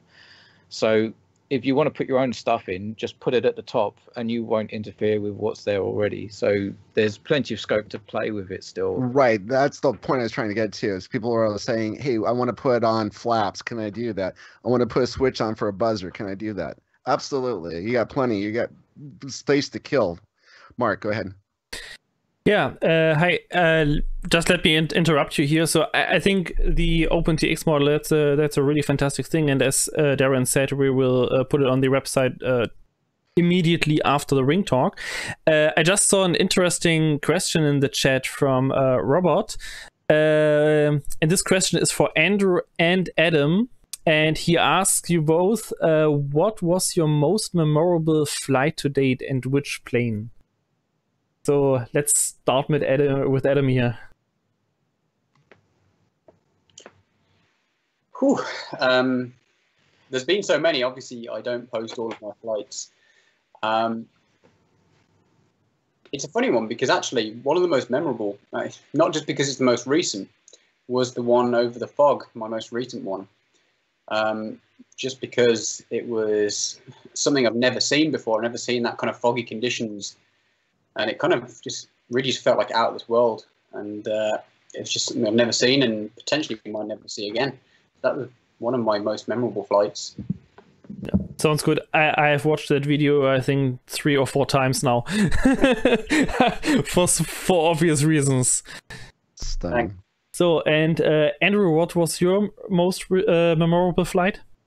Had a couple just recently. The first one was with the My Fly Dream Crosswind Mini, which is just a stunning plane, I think, unbelievably efficient. With the DJI Digital HD and camera on a panning servo, and I just headed off down the coast and flew for a few kilometres, panning around, just taking in the view. And you know, it's just a perfect day with the big surf but no wind. And actually, that's something I think I asked Pavel about it. I had a little bit of, the plane was sort of surfing in the pitch, up and down very slowly all the way along. I haven't really worked out what caused that yet. But there was another recent one. It was just a slope soaring video, and there were 4 of my mates. We all went to this slope soaring site, which is only just a 15-minute walk from my house, actually. And the gates were open to the field, so we could drive our cars in and sit on the tailgate of the car, and we're all just flying U-gliders or something like that, just cruising along the slope, chatting away. First time we got together for months and months because of all the crap that's going on. And that was just a beautiful day of flying, basically. So they're my two best for the year, I think. That's one point we should bring up here is like the most of us, 88% of the world lives in the Northern Hemisphere. And the 12% of the world live in the Southern Hemisphere, which means that Andrew is going to summertime right now. So that's right. All your best videos are yet to come this year, right? Yeah, we're a bit lucky here. We can fly all year round, but now is sort of the best time of year for flying. It's just beautiful. It's not too hot, a little bit windy occasionally, but yeah, great, nice blue sky flying days at the moment. So Adam has something to say? Yeah, just because you mentioned with the mini crosswind, with it kind of going up and down like this, you're not the only person. This is myself and Josh both have these mini crosswinds, and we both experience the same problem with it. Oh yeah. In spending quite a bit of time using in-flight tuning to try and stop this behaviour. I got very close, but I haven't fully got rid of that yet. I have to say it's not unpleasant. It's kind of a nice movement, but and it goes away when you fly in acro or manual. It's just when you're on altitude hold. If you fly in manual or acro, this plane, you can just point it straight. I can let go of the TX in manual, and it will just go dead straight, almost like it's been stabilized. But the moment I try and use kind of an automated flight mode, it just has that motion of going down. Yeah. And the reason I was trying to get rid of it was only because I actually wanted to try and follow it with my Mavic, because it's just such a plane in the air, and I wanted to get some shots. But I'm not going to post any videos of it going. Yeah, that's right. That's true. Yeah, my guess is I think 95% of these altitude oscillations are because of a not precisely tuned board pitch alignment, and in the case of the mini crosswind, it has very powerful motors, so it has a lot of thrust. The board pitch alignment, not the board pitch, the pitch to throttle value is really important to be precisely tuned, because if you have a tractor plane, if the throttle goes up, you also raise the lift over the wings immediately, because you have more airflow from the prop over the wings. So this will also cause altitude differences, and I think that's why it's so hard to tune. That is one of the values we've been messing around with quite a bit, trying to resolve this issue. Because you can see when it has this slight change in pitch, all of a sudden it throttles up really heavy, and it just gets stuck in this pattern. But it's just a stunning plane, isn't it, Adam? It's big and heavy, but so efficient. It's unbelievable. I mean, I think yours is very light, isn't it? Because you always like to have your planes on the very light side of the scale. Well, I've got my batteries as far forward as possible, and just not put any extra in, I suppose. Yeah. But even with that setup, just the minimum to balance it properly, it'll do an hour's flight easily. Oh, absolutely, yeah. Just cruise, yeah. I tend to find myself flying it with my. I run a 10 amp 6S in it, and I can't even get it down to storage voltage before I have to go home. Left when I kind of land it, so that's why I'm kind of flying the thing around at full throttle most of the time. But it's just a pleasure to fly around. It's just it's really easy to fly, cruise around. Well, I've got two 3,300 4S's, and that's all I'm using, plus a camera on the nose, I think, to balance it. It's all you really need. You can just fly forever on my setup, more than I need to. But another thing I love about it is just obviously with it being a twin tractor is just how nice and quiet it is. So true. The reasons I actually bought this plane was I kind of wanted something that I could cruise around with in the evenings and just not really upset any people in the local area. Because, some things like when I fly with the Z-Con round, you can hear that from literally over a mile away. Yeah. It's a nice change of pace to have this cruiser that's just almost silent. And the construction is great too. The way you can just clip the wings off and clip the tail off and all that sort of stuff. It's just brilliantly thought out, I think, and interesting build. It's different, putting little springs and catches in and things like that. But I would say the end result is just beautiful, I think. One of the best thought out builds that's out there, to be honest with you. I've always really liked the My Fly Dream gear, and even before I moved to INAV, my autopilot of choice was the My Fly Dream autopilot. Okay. I just think all the gear they make is actually really good. Like the trackers, autopilots, planes, just they never disappoint. And the through-wing connectors are good, unlike other planes that we'll probably talk about at some stage. Only downside for me, obviously, was the missing parts with my cross. That's right, yeah. But I've never had next day delivery from China before, so that was interesting. Yeah. Unbelievable. So we're talking about the mini crossbow, right? The MD mini crossbow. Mini crosswind, the plane. Crosswind. Yeah, right. What that's so it's this is 1400 millimeter 16. wingspan. 1600. Okay, so it's decent. So it's the size, basically the same wingspan as a Ranger 1600. Yeah. Way more volume though. It's a big plane. It really is. For a mini, it's a very big plane. It is. And they do a 1900 version, which is the Pro version. Oh, jeez. So what does this weigh, all up weight on this plane to get it flying? Well, mine is 3.25 kilograms. Wow. But this thing will stay in the air. I think if I actually tried to fly efficiently and I actually had enough time in the field, I think I could stay in the air for 2 hours for this thing. Wow. Mine what kind of battery? 2 kilograms. I can't really remember, but yeah, a lot lighter. Very low. Mine, if I'm flying level, full throttle is around 14 amps, and I'm covering airspeed. Airspeed is around 110 kilometers per hour. What power system do you have on it then? Mine actually has the recommended plug and play kit. So I think it's 510 kV with 9x7.5 on 6S. And is that 2814 motors? Yes, it is. Yes, 2814. It's actually LD power. Yeah. And what battery are you running it on? It's a Turnigy LiPo, and it's 10,000 6S. Yeah, that's it right there. The reason I'm actually running these LiPos is because I bought them as a 2-in-1 because my plane on the bench at the moment, that looks like the one there. One of them? That is exactly the one, yes. Yeah. That's what I'm running. Everything.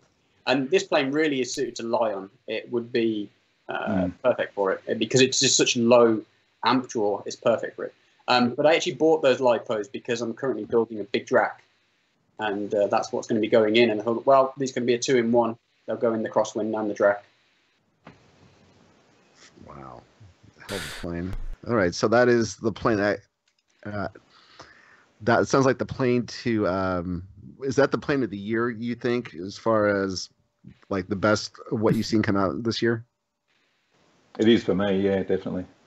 And it's definitely up there. I'm not too sure if it's even a new plane. I think it's been around for a while, but I feel I don't know if it's because recently there's a lot of people have been buying them, and I don't know if it's because people like me and Andrew have just started flying them recently, and people have been seeing our videos. But I feel like when I looked on the internet, videos on these planes, there just wasn't really much about.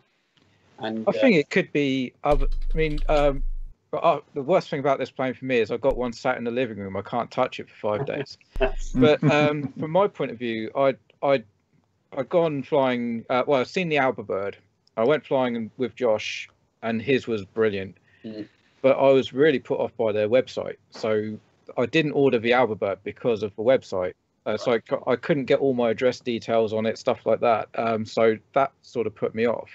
And then I saw the Crosswind Mini stuff, and I thought, that looks like a really good plane as well. And where it's easier to get hold of, that's why I went that route. So let's ask. It could be the Albert is actually putting people onto the Crosswind. Absolutely, and the fact that the Mini Crosswind is on Banggood with the EU warehouses, I think it's definitely a reason why people have started picking them up. Obviously different for Andrew. I'm not too sure what kind of warehouse you got yours from, but over here there's definitely a lot of people picking them up because Banggood are now stocking them in the EU. Yeah, we have an Australian website, so Australian warehouse for Banggood. So that's probably where I got it from. That's where I try and get all the stuff from Banggood from. Yeah, of course. So let's ask the chat. What does the chat say is the plane of the year? We will see what they post there. We'd have to think about the Razor and the Drift too. I would think they're pretty wonderful planes. I think. I haven't built my Razor yet. It's really annoying because I've seen your videos and it looks really cool. Oh, it's such a great sloper too. It's fast, exactly. but aerobatic. It's brilliant. So, Mark, you haven't chimed in saying the AR Pro yet?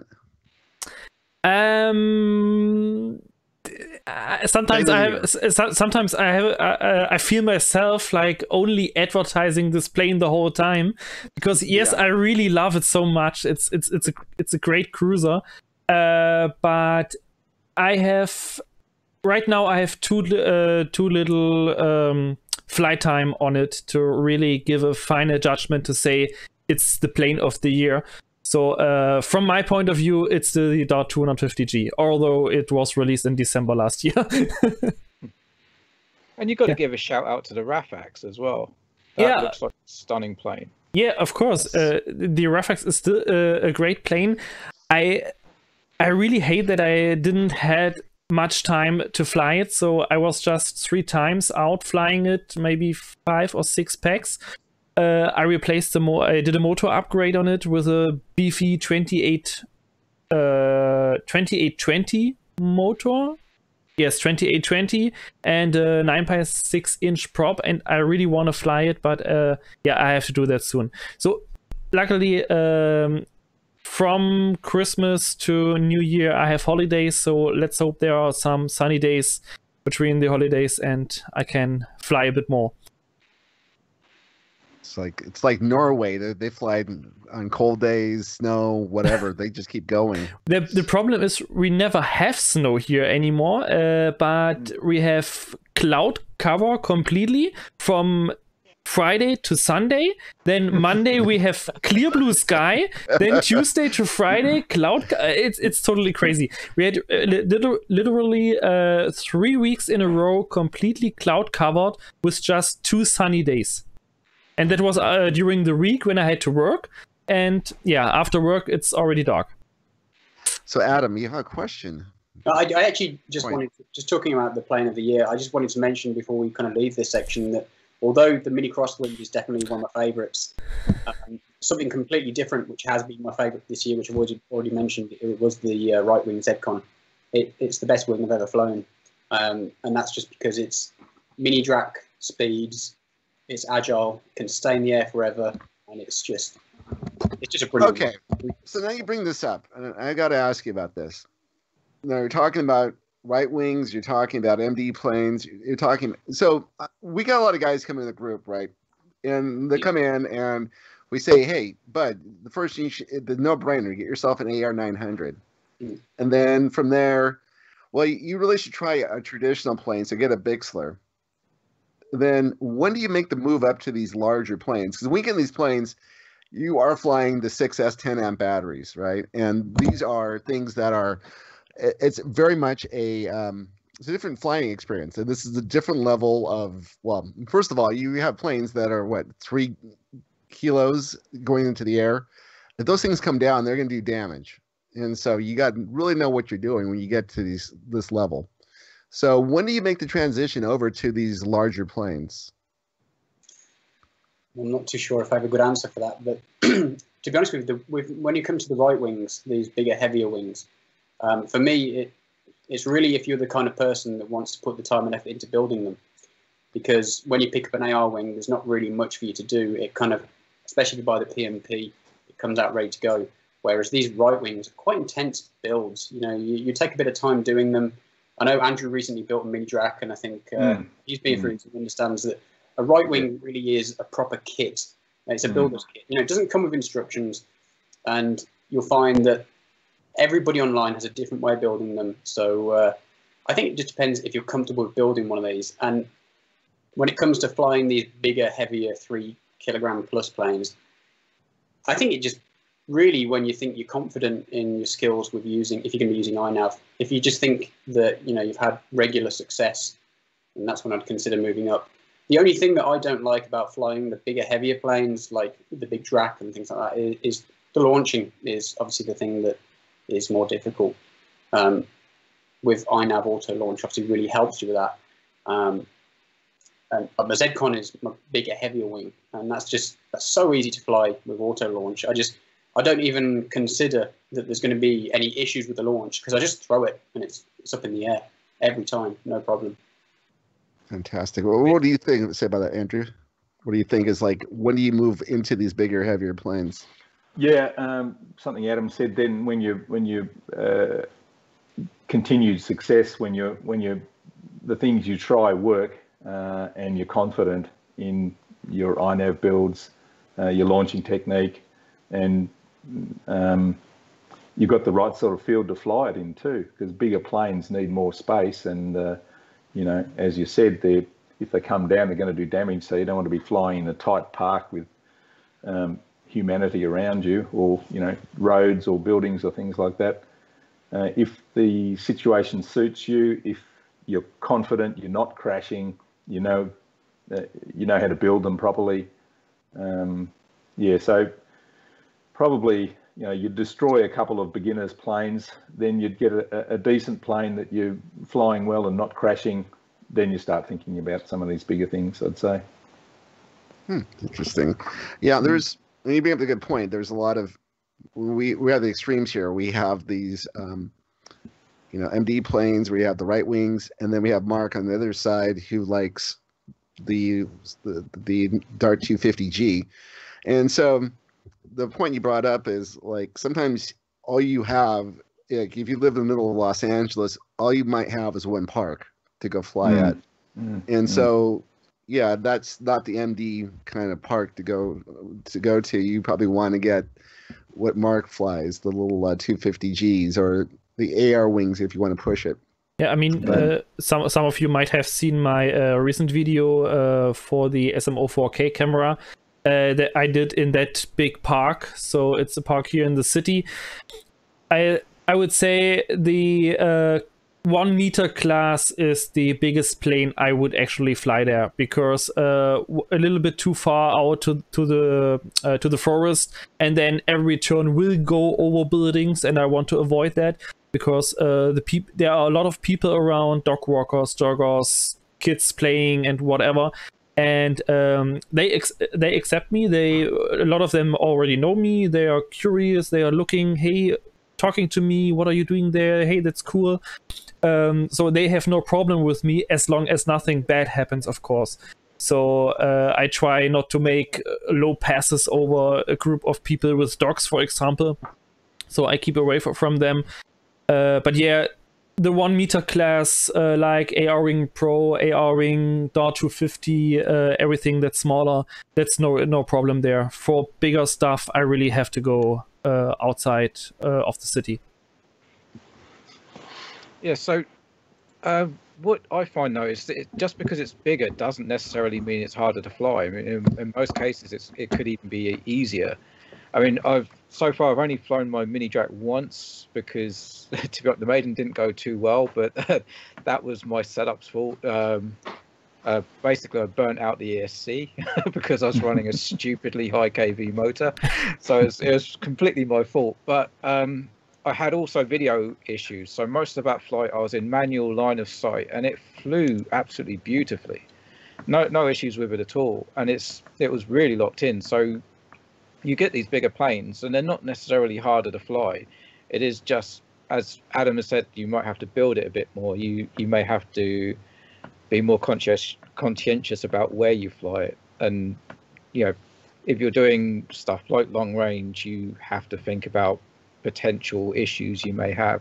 So bigger planes aren't necessarily a bad thing. It's just a different thing. They're just the extra weight, the extra wing area makes them easier to fly, I suppose. But the extra weight means that they land hard and they land long too. So they're things that you have to be aware of. And if you make a mistake on launch, it's going to make you cry, basically. Yeah, well, mine landed in the sea, so I didn't have to worry about that. It floated back to you, of course, did it? Yeah.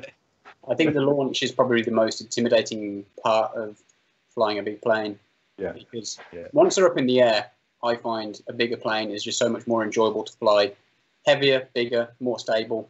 It's just easier. So auto launch with these big planes, you've got that worked out? I avoid it because my feeling is that you need to have a strong throw to get it initially up to speed before the auto launch is effective. Yeah. Or is that just the way I'm using auto launch? Yeah, your throw pretty good on your launches. I've seen your launches. You're pretty good launches. You're very successful with those. So I feel like my launching isn't brilliant, but INAV saves me pretty much because the auto launch feature is just so good. The only thing I've ever had to do really is sometimes, lower the threshold so that it detects the launch. Yeah. And actually on the mini crosswind for the first time, I've actually started using the idle throttle as well, which really helps it. Yeah, speaking about launches, I have a question to Andrew. Are you flying mode 2 on your radio? Yes. So that's even more impressive. I saw you a lot of your videos. You launch planes like the airloader we talked about, or even hard to launch planes like the Dart XL, for example. It can be very tricky. You launch them with your right hand. The planes go straight away, and you're so fast going to the sticks and catch the plane and taking over control. They are not even a tiny bit sagging. So I'm really impressed how.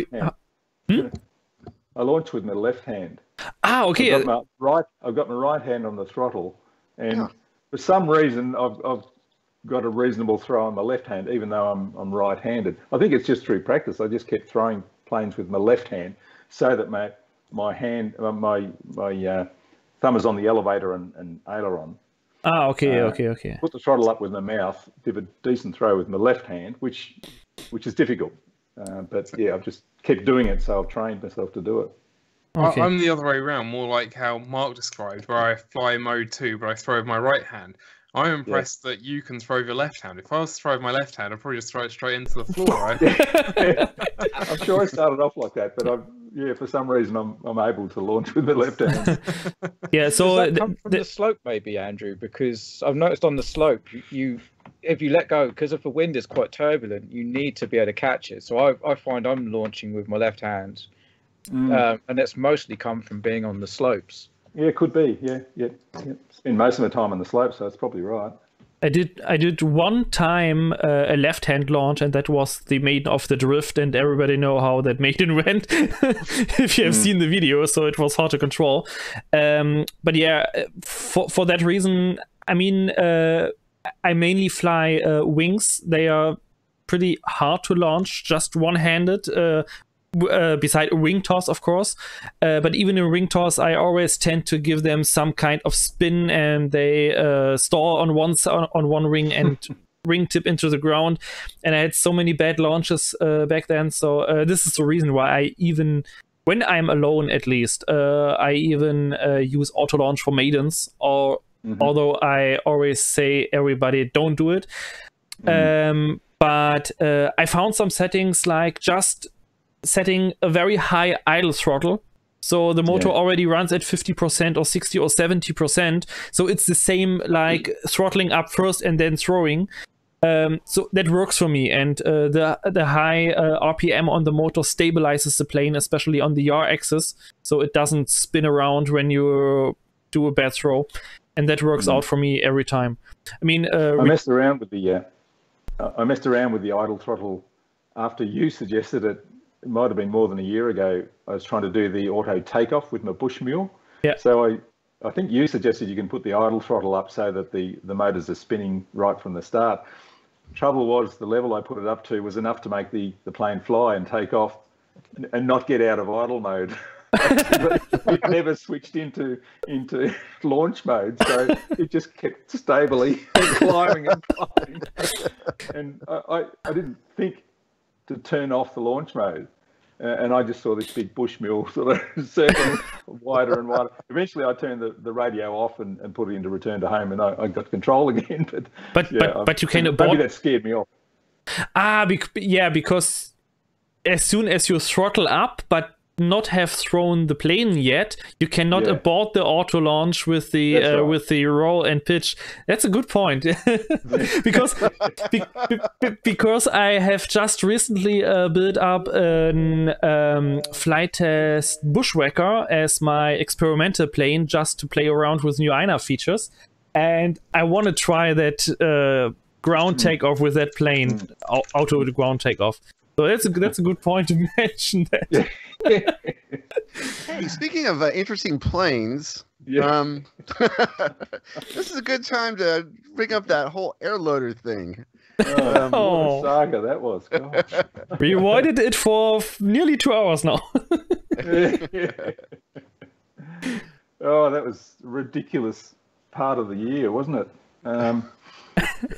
This fun hobby that we all love, and if we were standing side by side, we'd be best of mates, turned into a war ground for some reason. But anyway, yeah, the air loader. Well, let's start with the the Rambler. I actually like the Rambler. I've still got the Rambler, and I've only just put an INAV build into it. But yeah, we all know the story that, you know, Matt's mild criticism turned into a war, an online war. And then I got the air loader, and I was interested in it. You know, it was a unique design, and I love unique designs. I love that they're having a go at coming up with different designs, but it didn't go well on my maiden. I chose the wrong day probably, and it is probably totally my fault. It was a gusty day, and I was flying in my usual spot, which is right behind a gun, sort of a rifle range that has a big bunker at the end that they shoot into, and I'm sure the wind sort of whips over that, and we have downdrafts and swirls and things like that. And I was flying around with the air gloater, and I was trying to gain height to try a stall test, but it tip stalled and was on the ground before I had a chance to do anything. So that was a bad start to my flying experience with that plane. So I actually taped it up and had another go, got up higher, and it actually tip stalled again. So I thought, oh, okay, it's not so much me, this is a feature of this plane. And of course someone took offense to that and started bagging me online, and so it was just ridiculous. So I've decided that I'm just going to ignore it all, and you know, just not pay any attention to that particular person, who I won't even name, because he's gone to me, you know. So was that the wing connectors, wasn't it? Yeah, that's right. Yeah, I mean, that was explained, but it just wasn't a good idea. For a start, the wing connectors, you know, you had to rip them out of the wing. The idea was that they were loosely glued in, so you have to rip them out of the wing to solder on extra wires and glue them back in. So people didn't know that, you know, these wing connectors aren't going to last very long, and there was no space for the wires to get through. And there was a setup for the XT60 connector through to the wing too that I thought just was never going to last. It just wasn't a good idea. It was kind of applaud them for trying to come up with a cheap solution for connecting the electrical connectors through the wings, but I just don't think it was the right way to go about it. And the design of the plane, well, the big chunky fuselage and the option of the twins or the pusher wasn't properly explained, so everyone thought this is a 3-motor plane, and you know, that's ridiculous. And the big chunky fuselage and the high wing and a sort of a insipid little tail plane meant that they've had to add extra fins and extra little winglets all over the place to try and overcome some of the problems that I'm sure they found when they first flew it, if they ever did fly it. Yeah, it just meant that it didn't add up to a good plane overall. I thought after I looked the first reviews and also looked at all the pictures and how it's built and how it's made and designed, I think the idea is not that bad. I mean, a big fuselage isn't necessarily bad, because if you fly slow, it doesn't matter if the fuselage is chunky or if it's streamlined. But I think for that size of plane or that category of plane, the wingspan was still too small. So to fly this plane very efficient and for very, very long time, it has to go too slow to get rid of the extra drag and extra air resistance, that it's has to be flown close to stall speed all the time if you want to go really long range. And if you go faster, so it gets stable, it gets inefficient again. Yeah. So I think that was the biggest problem. Just the ratio between ring area and fuselage. Fuselage area. Yeah. Archangel recently did a review of it with the Detram stabilizer flight control board, and when I saw that he was going to do it, I knew this was going to be fun because I've reviewed both of them and had problems with both the plane and the flight control board. And if you saw his video, he ends up in an inverted flat spin that he can't get out of all the way down to the ground, controlled by the flight control board. It's deadly combination, I'd say. Oh, jeez. Yeah. We shared some messages about that, and what he didn't realize was that the artificial horizon, for some reason, I don't know how that even can happen on that closed system flight controller type, because the artificial horizon was inverted. So if the nose pointed down, the horizon went down. I think that was the reason why the plane went out of control, because the gyro direction was wrong. But I have no idea how that can happen on a closed system flight controller that's built in the correct way, out of box. So I think that was his biggest problem at this point. When I tested it, the flight control board, people did notice. I'd never used an artificial horizon, so I just paid no attention to it. But people noticed that the artificial horizon was going the wrong way, but it was stabilizing correctly. So maybe it's just an OSD thing or something like that. But the problem I had with it was when you put it into return to home, it overreacts. So it does a sharp turn and then sort of does a fishtail going back the other way, and it's just doesn't do a nice circle and hold altitude. And there's not a lot you can change. I actually got back to Detram and said, I'm having problems. What's your answer? And they said, you've got to increase the cruise speed. But I was doing it on my Ranger G2, and it was already at maximum speed. So they were saying the cruise speed is in kilometers per hour or meters per second or something like that. So it's not throttle percentage. It's ground speed that they set. So they don't take wind into account or anything like that. So they were saying you need to increase the cruise speed to a speed that this little plane wasn't capable of. And I tried maximum speed, and it still wasn't a controlled return to home circle. So they have problems with that flight control board. So I think for $30 or $40 less, Copilot Lite would be a better option. Oh yeah. Just ignore the OSD. No one needs the OSD for that kind of plane with an all-in-one flight controller, and get a Copilot. That's fantastic. Yeah, that's the point that I was going to bring up, was that right now we're at a point where in our group, we have close to 5,000 members. And what happens is sometimes a plane, like Adam will show the MD plane, and all of a sudden people are like, what's this about? And I want to get it. And so we're getting a lot of buzz for planes sometimes that have been out for years but have been overlooked. And at the same time, the danger is if you have something that's really bad, we know about it pretty quickly. So I think the air loader came off the list pretty quickly for most of us after your videos. So that's kind of the good news, is like, that's one of the reasons why I want to have Hobby King in the group, so they can see like how we talk and how we communicate with each other, and see, here's what we're doing with your planes.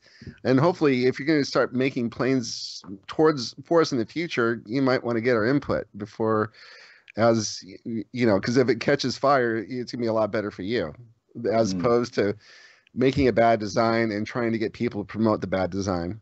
And I really do appreciate that. You know, it's a difficult thing. I mean, me personally, I like Eachine. I like their products for the low end products that they offer. But when you get something for free, it's, you know, the whole thing is like, we really hope you give us a good review. And when you said that, Andrew, when you said like, I can't recommend this plane, or here's what happened to it, you know, that's it. That was the integrity was just absolutely phenomenal. And that was, I loved it. Yeah. Well, look, in some ways, I'm not a good reviewer because I love all planes pretty much, you know, for different reasons. Even if they're not brilliant planes, I still love flying them. I love testing new planes, but this was one that I just couldn't be diplomatic about, basically. And, you know, because of the preceding history, I just wasn't going to cut them any slack, really. I decided to, yeah. Andrew, comparing it with you is unfair because you are flying even card boxes, so. Yeah. Yeah, that's the point. I mean, you buy the Bixler, and then the next week you're flying the box. The Bixler came in for the Boxler. So yeah, it's just like, and you can't make this plane fly. Then like, there's no way in hell I'm buying this thing. Yeah. It did genuinely catch me by surprise, that tip stall into the ground. I fly in those conditions with big heavy planes, you know, at that same spot all the time. That's my first choice for a flying spot, whether it's windy or not. And yeah, the fact that thing just let go and spiraled into the ground really caught me by surprise. It's really the only time that's happened. So since the last year, since we spoke, we went over. We had a 2-part series. We spoke for 3 hours about all the planes I had questions about, and I had a list of like about 50 planes. And now yesterday it was like, hey, we're still doing this tomorrow. And I'm sure Andrew was like, this is a big change from last year where we had a list of planes. What planes have stood out in the last year since we spoken last as to what really are great planes that you've reviewed? I've got to look at my list. There's so many of them.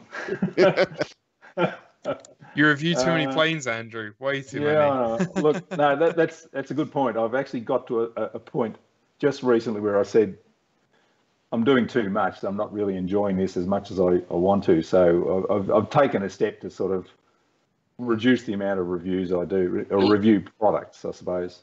Because, I just want to be able to do stuff that I want to do myself rather than do stuff for other people, really. So, yeah, the point has come where I'm going to reduce the reviews.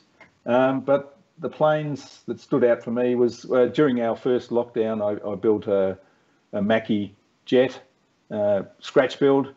Just flew that yesterday for about the 3rd time, and that turned out absolutely beautifully. Quite rough, but just in the air, it looks like the little jet with the fuel pods on the ends of the wings. So that was a big one for me. What else have we got? The Dart XL Enhanced, that was okay. To be honest, I'm not really a wing fan. I much prefer conventional planes. So wings can be fantastic, but you know, they don't really thrill me. The mini track was interesting, but that's a sort of a flat out speed flying sensation, and that's not really my style. So I realise that it's one of the toughest and best built planes around, but going flat out just ruins all my batteries, really. So you know, it's not really my style. Your wife's waiting in the background. Hello. So what have we got? The AR Pro. I think the revelation for me was the little the Drift. I love that style of plane, and more recently the Razor as well. They're fantastic. You can put the flight control board and do FPV if you want to, or they both make fantastic slope soarers as well, which is a sign of a good plane for me. So Adam, you had a question? Yes, I had a question for Andrew because I tune into a lot of your videos, which are mostly reviews of airplanes, which are really awesome for the community, and I'm sure help a lot of people decide what to buy. But because all of your videos seem to be reviews, I was wondering if today is just really nice, calm conditions, and you're not got a plane to review, but you want to go out and fly, what are you going to take with you? First thing I'd look at would be just up here is the Phoenix Evolution 2.6 and try some thermal flying or slope soaring if the wind was in the right direction. Is my wife doing something behind there? No. If it was if my friends were going out flying at the field, then I would match their planes, I've got a friend who's got a big old tiger moth, the same as me. So we've been threatening to try and fly formation. So I'd grab a tiger moth. And FPV, I generally do it by myself, I suppose. So generally only do FPV if I'm testing out some equipment. With the exception of the Crosswind Mini, that's just so good for cruising down the coast with the DJI digital goggles on. That's a pleasurable experience by itself. So I would just go and do that. But my first choice always is to look at the wind direction, work out which slope is going to be the best, and decide whether I want to drive down the coast, walk over the park here, or grab a slope saw and just have some fun.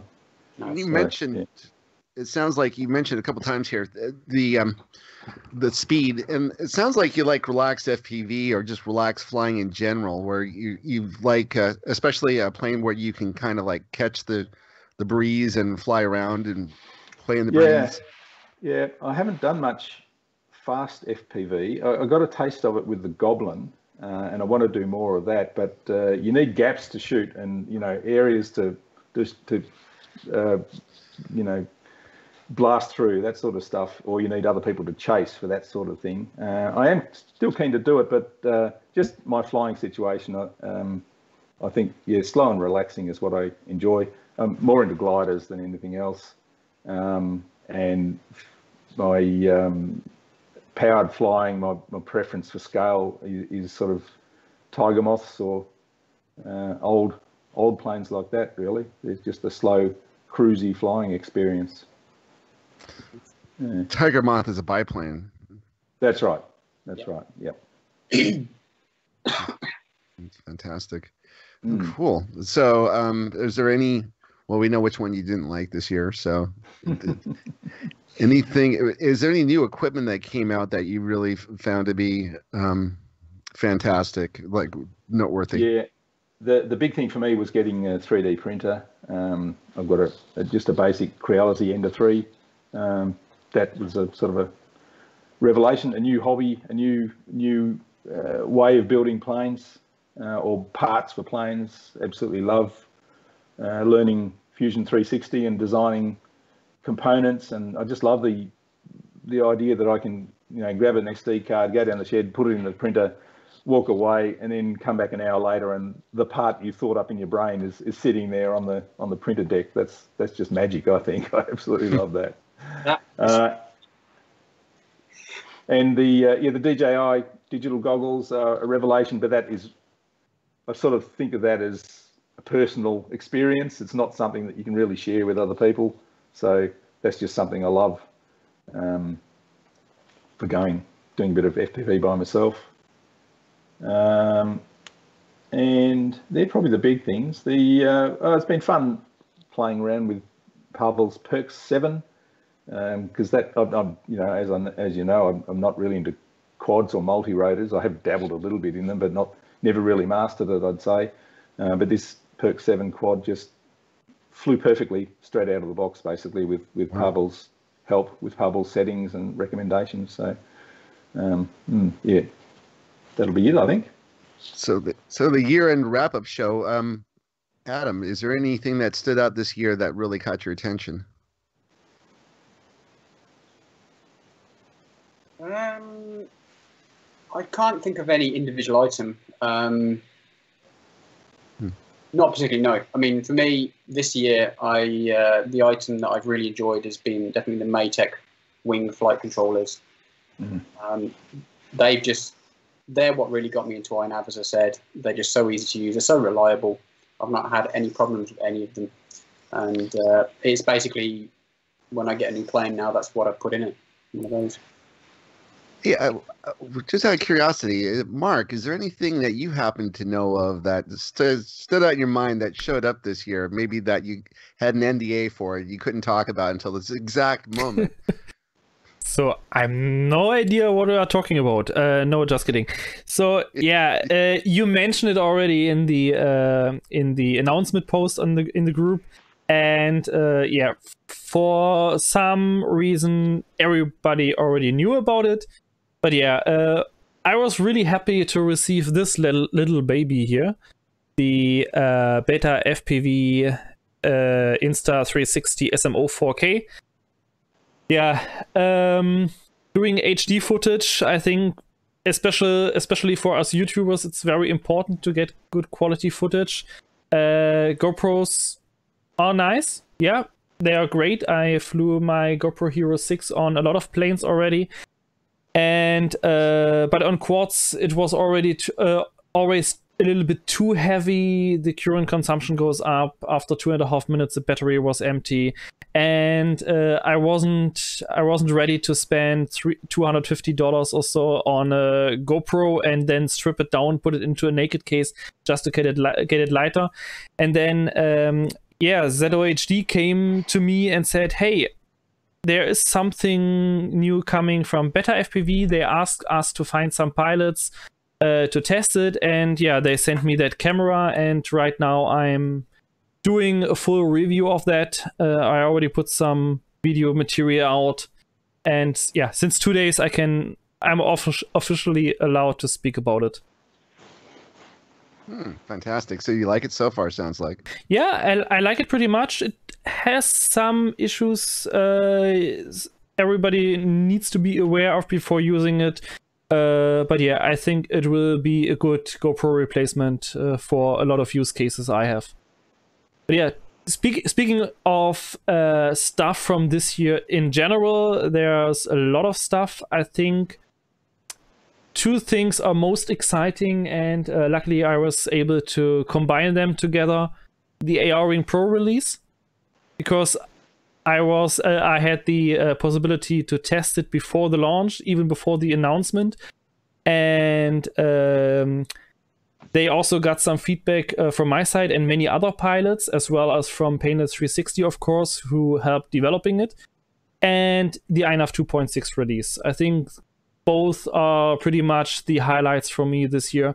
I mean, the first time I started to talk about, or I think about 2.6, was in July, shortly after the 2.5 release. And back then I talked to Pavel about it, so what's coming, and he said to me, yeah, 2.6 will be more focused on quadcopter side. There's a lot of work to do and not so much about rings. And yeah, then I followed all the discussions, all the GitHub threads, and there was so much stuff coming in just during the last past months. Even Darren contributed, made some changes, optimizations, and gave tips. And the INAV 2.6 release was really a big thing, not only for quad guys, also for wing pilots.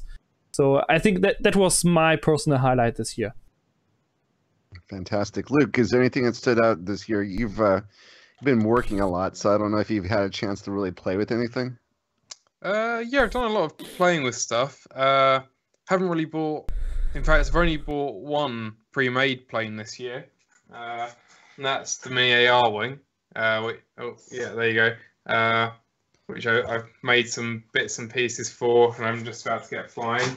Yeah, other than that, don't really have much to comment about, I guess. Okay. Darren, what do you think? Yeah, I mean, to be honest, I've not really flown a lot this year because of the whole situation. I mean, for me personally, the most interesting things this year have been getting the laser, because that's really helped with some stuff at home. Yeah, the Razor looks cool, but the funny thing is I'm coming from a different angle from Andrew. Andrew's got the plug and play, and I'm having a few issues with the kit version, which obviously you don't get with a plug and play. But I still can't wait to get it in the air. But also, I'm trying to think what I've not actually played with the AR Pro, so I can't really comment on that. Other good planes, completely non-INAV, but I'd have to go with the I think it's TJIRC Magnus glider, which is a molded glider, but half the price you'll pay for anything else. And it's If we talk about non-FPV stuff, I've got quite a bit to talk about, but I don't know if people want to hear it. If it's under $30,000, there would be. That's a good start. Down a bit. Andrew, you have something to add? I think he's muted. Yeah. You're muted, Andrew. Unmuted now. No, I just had the emoji stick up on the screen, so I clicked one to get rid of it. Oh. Okay, sorry about that. Okay, so what would you say, Luke, is like what for something that normal people would buy? In terms of stuff that normal people would buy, yeah, I like the mini AR wing. The fun jet. Oh yeah, I got a few fun jets. I got 3 fun jets. Here are 2 of them to do various bits and pieces with, and yeah, it seemed to fly really well. With stock multiplex powertrain, it went 140 miles an hour or something. Yeah. So those are the multiplex fun jets, then, right? Not the Chinese version of them. No, not the Chinese version. Although I've got them all second hand, so I've only spent on all of them, I think, £110 for all 3. So, and wow. 2 of them came completely ready to go with motor and servos and stuff. So, yeah, the Rare Bear, the E-Flight Rare Bear, that's a load of fun. I clocked that 125 with the stock powertrain. Yeah. So, Adam, you jumping in here? Oh no, I give it a thumbs up just because I also have a fun jet, but it's up in my attic at the moment. You need to get it out. Yeah, I have on order a ridiculous motor. I can't even remember what it is, but I need to do a bit of research on it before I actually build the thing, because I'm going to try and do something like 400 kilometers per hour with one. I doubt it's as crazy as this motor. It's a 3674 with an APD 12S 120 AMP-SC.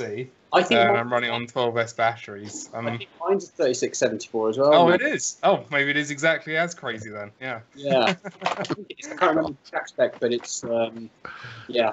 I'm expecting ridiculous speeds as long as I build it so it just doesn't disintegrate the second I hit that drop, basically. But yeah, that's something I've not really mentioned anywhere, but I am looking to build one of them over the winter for silly speed. Yeah, the 3674, if you've got about 3,000 milliamp hour 6S batteries, yes. It balances out quite well. It's been pretty seamless, really. Yeah, I tried to have a flight with it about 2 months ago. It flew for about 20 meters before it just slid along the ground and ripped the motor out. I've just been waiting for good weather again since. So. All right, so everybody, name one project you're going to work on this winter or summertime for Andrew. And what is it that you're going to build that you're excited about? So I'll start with Mark.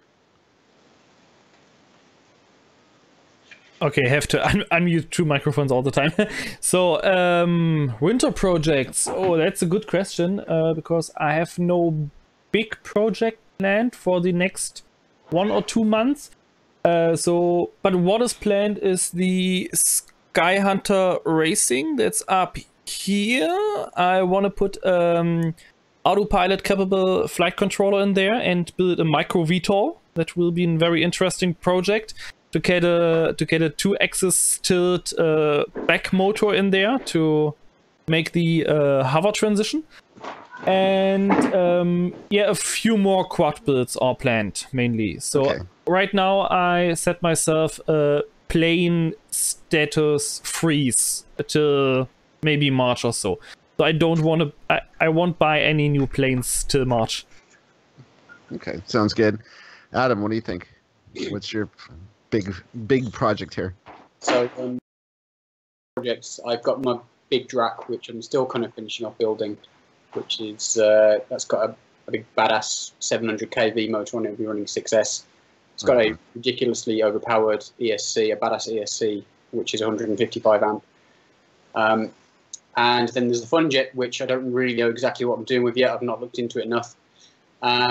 And the other thing, that one of my other little projects actually is a mini Talon, which is going to be designed for ridiculously high risk flights where it's most likely going to end up in a river or in a tree. So one of my little projects with this plane is there's a particular flight path I want to take, which people that actually follow my channel will probably already have seen this flight path along this river that I follow. And 7.5 kilometers from my launch point, there is actually a bridge that I cross every time I go over it.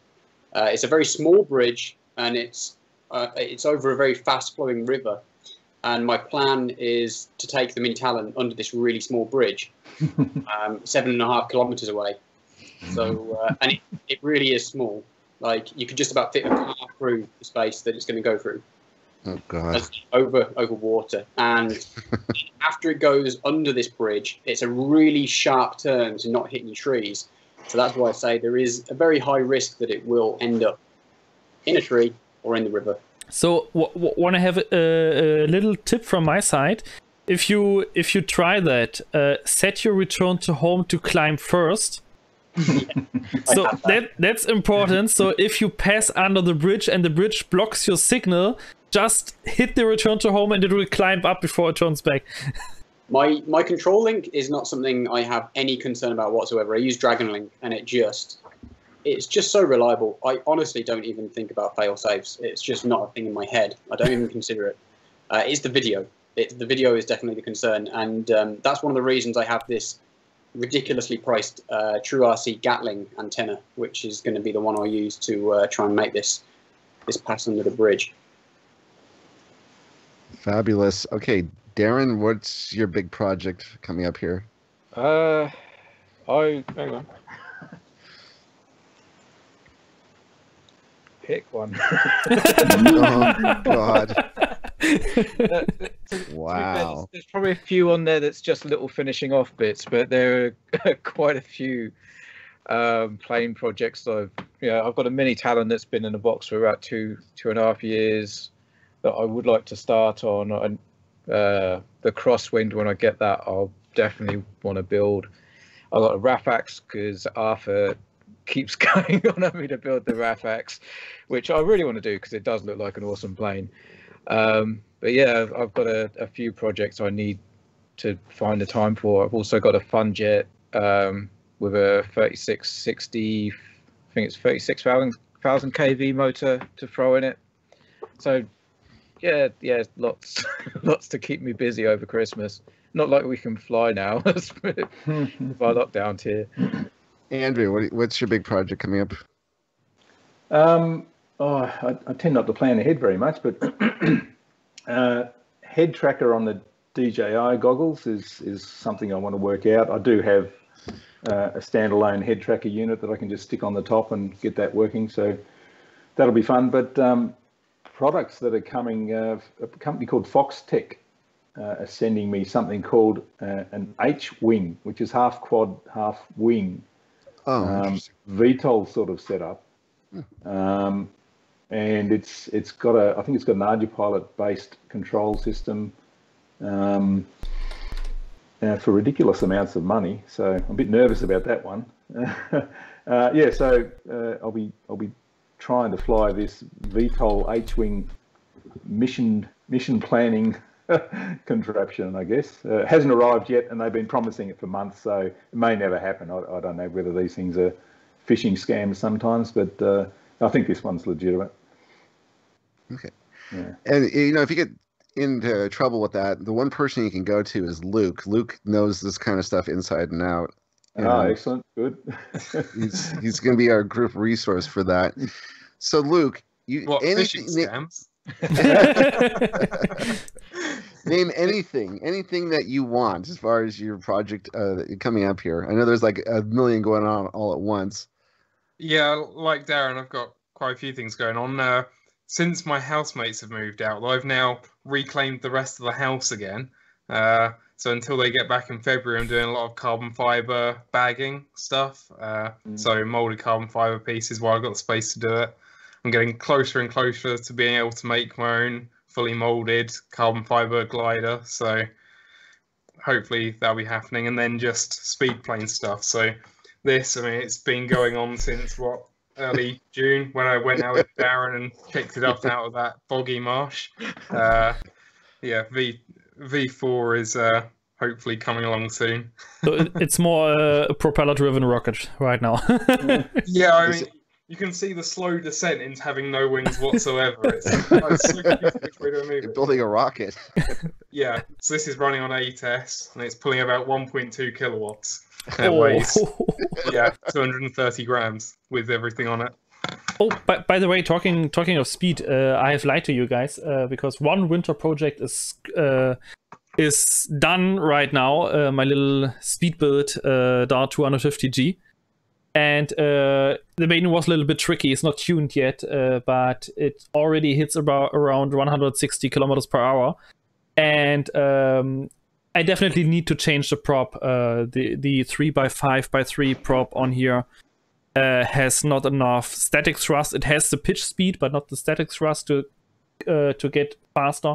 So I will go to a 4x4 and hopefully getting even a little bit more out of it. So my target is around 180, 190 with that little ring. And yes, that's the first time I really glued on these fins for reasons. Fantastic. That sounds great. Yeah, I have, like Darren was mentioning, I have to get together Arthur's graphics. I know he's been wanting to get that out. I have that. It's definitely one of the two that's coming out. That and Alba Bird are probably coming out before the end of the year. And I got a box full of, you can't tell, but there's actually 6 planes in here. So they're all the parts for the planes, all the flight controllers. What I'm doing is building them. Whenever I get like an hour or so, I've got most of the flight controllers together. There's only a couple that need to be put together. But that does bring up the next point, which is what do we do for the next year? And if you look on our INAV fixedwinggroup.com, which is something else that Darren's worked on, which is really fantastic, you'll see like we have probably like about, I looked at it yesterday, we have about 6 or 7 planes on there. So Mark has added quite a few more planes on there as far as builds setups are concerned. And by next year, this time next year, we should have triple that on there. There's going to be a lot of, we're going to be asking questions in the group as to what are the planes you like the most. And so I'll be putting out information about that. We're putting out surveys. And so we'll be working on planes that people are actually flying with. And so there's going to be a lot of work to do next year as far as that's concerned. But helping people out, that's the one thing I've noticed is that people get stuck somehow. I was thinking about this morning. It's what we have is a lot of people just want structure when it comes to when you take on INAV for the first time. How do you go about doing it? So what our website has offered people is structure, but we can also give them a little bit more insight as to how you would set up, get you ready to do your first auto trim, and with these planes. So at some point you might have the PIDs and tunes and all that other stuff in there, but for right now, there'll be enough information on there to get people up and running so that they can get their first auto trim done with the 20 planes that we will do surveys on. So I don't know, Andrew, again, we're going to have a lot of resources pushing out to, it comes back to the build, and that's the whole thing. Time and time again, what I've noticed is that people, when they're putting their planes together, when you have a CG issue, if your CG is off slightly, and your flight controller can kind of compensate for it, but not exactly, and it's just one of those things. It's really hard for us to figure out what's going on. So a well-made plane, and that's kind of why whatever plane you get, really you should watch Adam and Andrew's videos. Just really take your time, figure out, read the instruction manual, get the CG right, because build it as best as you possibly can, because that is the essence of a lot of the problems that we're seeing coming across the board. So, guys, this has been a really fantastic.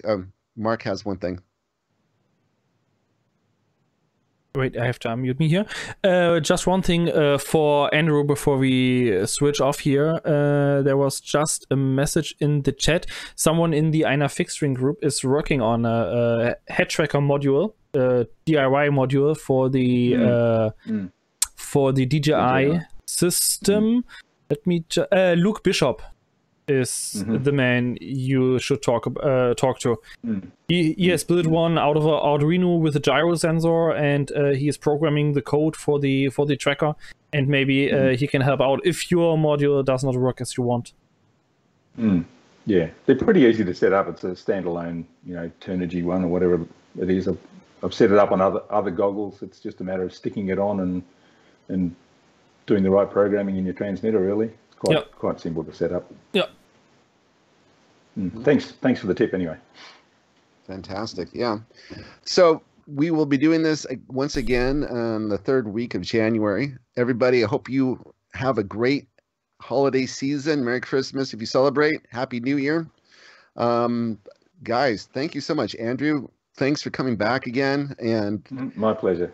It's just thanks for getting up so early in the morning. Next time we'll do it late at night for you so you can drink your beer. It's not too. All right, yeah, that'd have to be early for you, wouldn't it, or something like that? Are you early drinking? Are you early morning on Monday or early morning on Sunday, Andrew? It is 7:25 Monday morning. Monday morning, okay.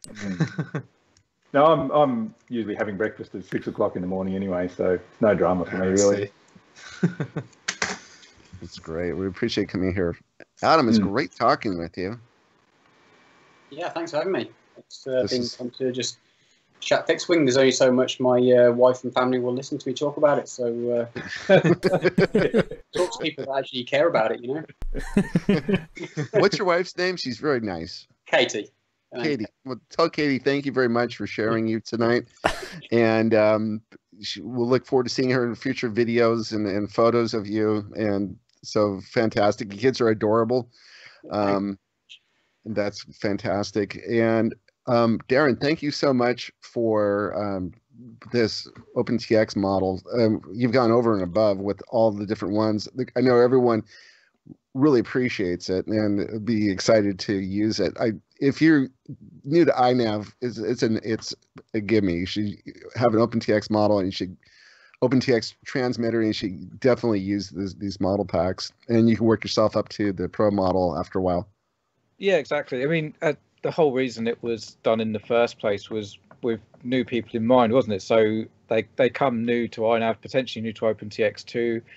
And, why have 2 learning curves when we can soften the blow a little bit and get them in the air quicker? So, that's who it's really to help out with. I mean, I'd still recommend everyone learn OpenTX because it is a brilliant thing to learn. It's nice and powerful. But yeah, if it helps people out, that's the idea. And if anyone does have, I mean, Steve's tested. The only one that's not been tested is the light model, but it's very similar to the other stuff. But if you do have any problems, just pop along to the group and we'll get them sorted. But yeah, just knock yourselves out, enjoy it. Yeah, Darren's been unbelievably responsive. Sorry, Andrew. Sorry.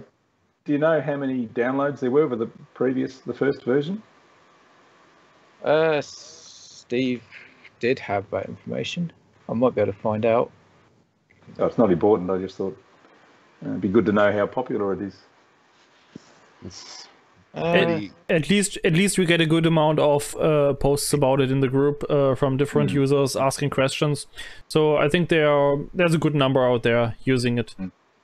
The problem is like if we talk about it too much, well, we'll talk about it now, right? And it'll come out and everyone will get it. And then about a month from now, if we post about it again, people are like, why are you still talking about that? And then we wait another month, and then people are like, why haven't you ever... I've never heard of this before. This is the best thing ever. You should be having this on the top of every single post. So, yeah.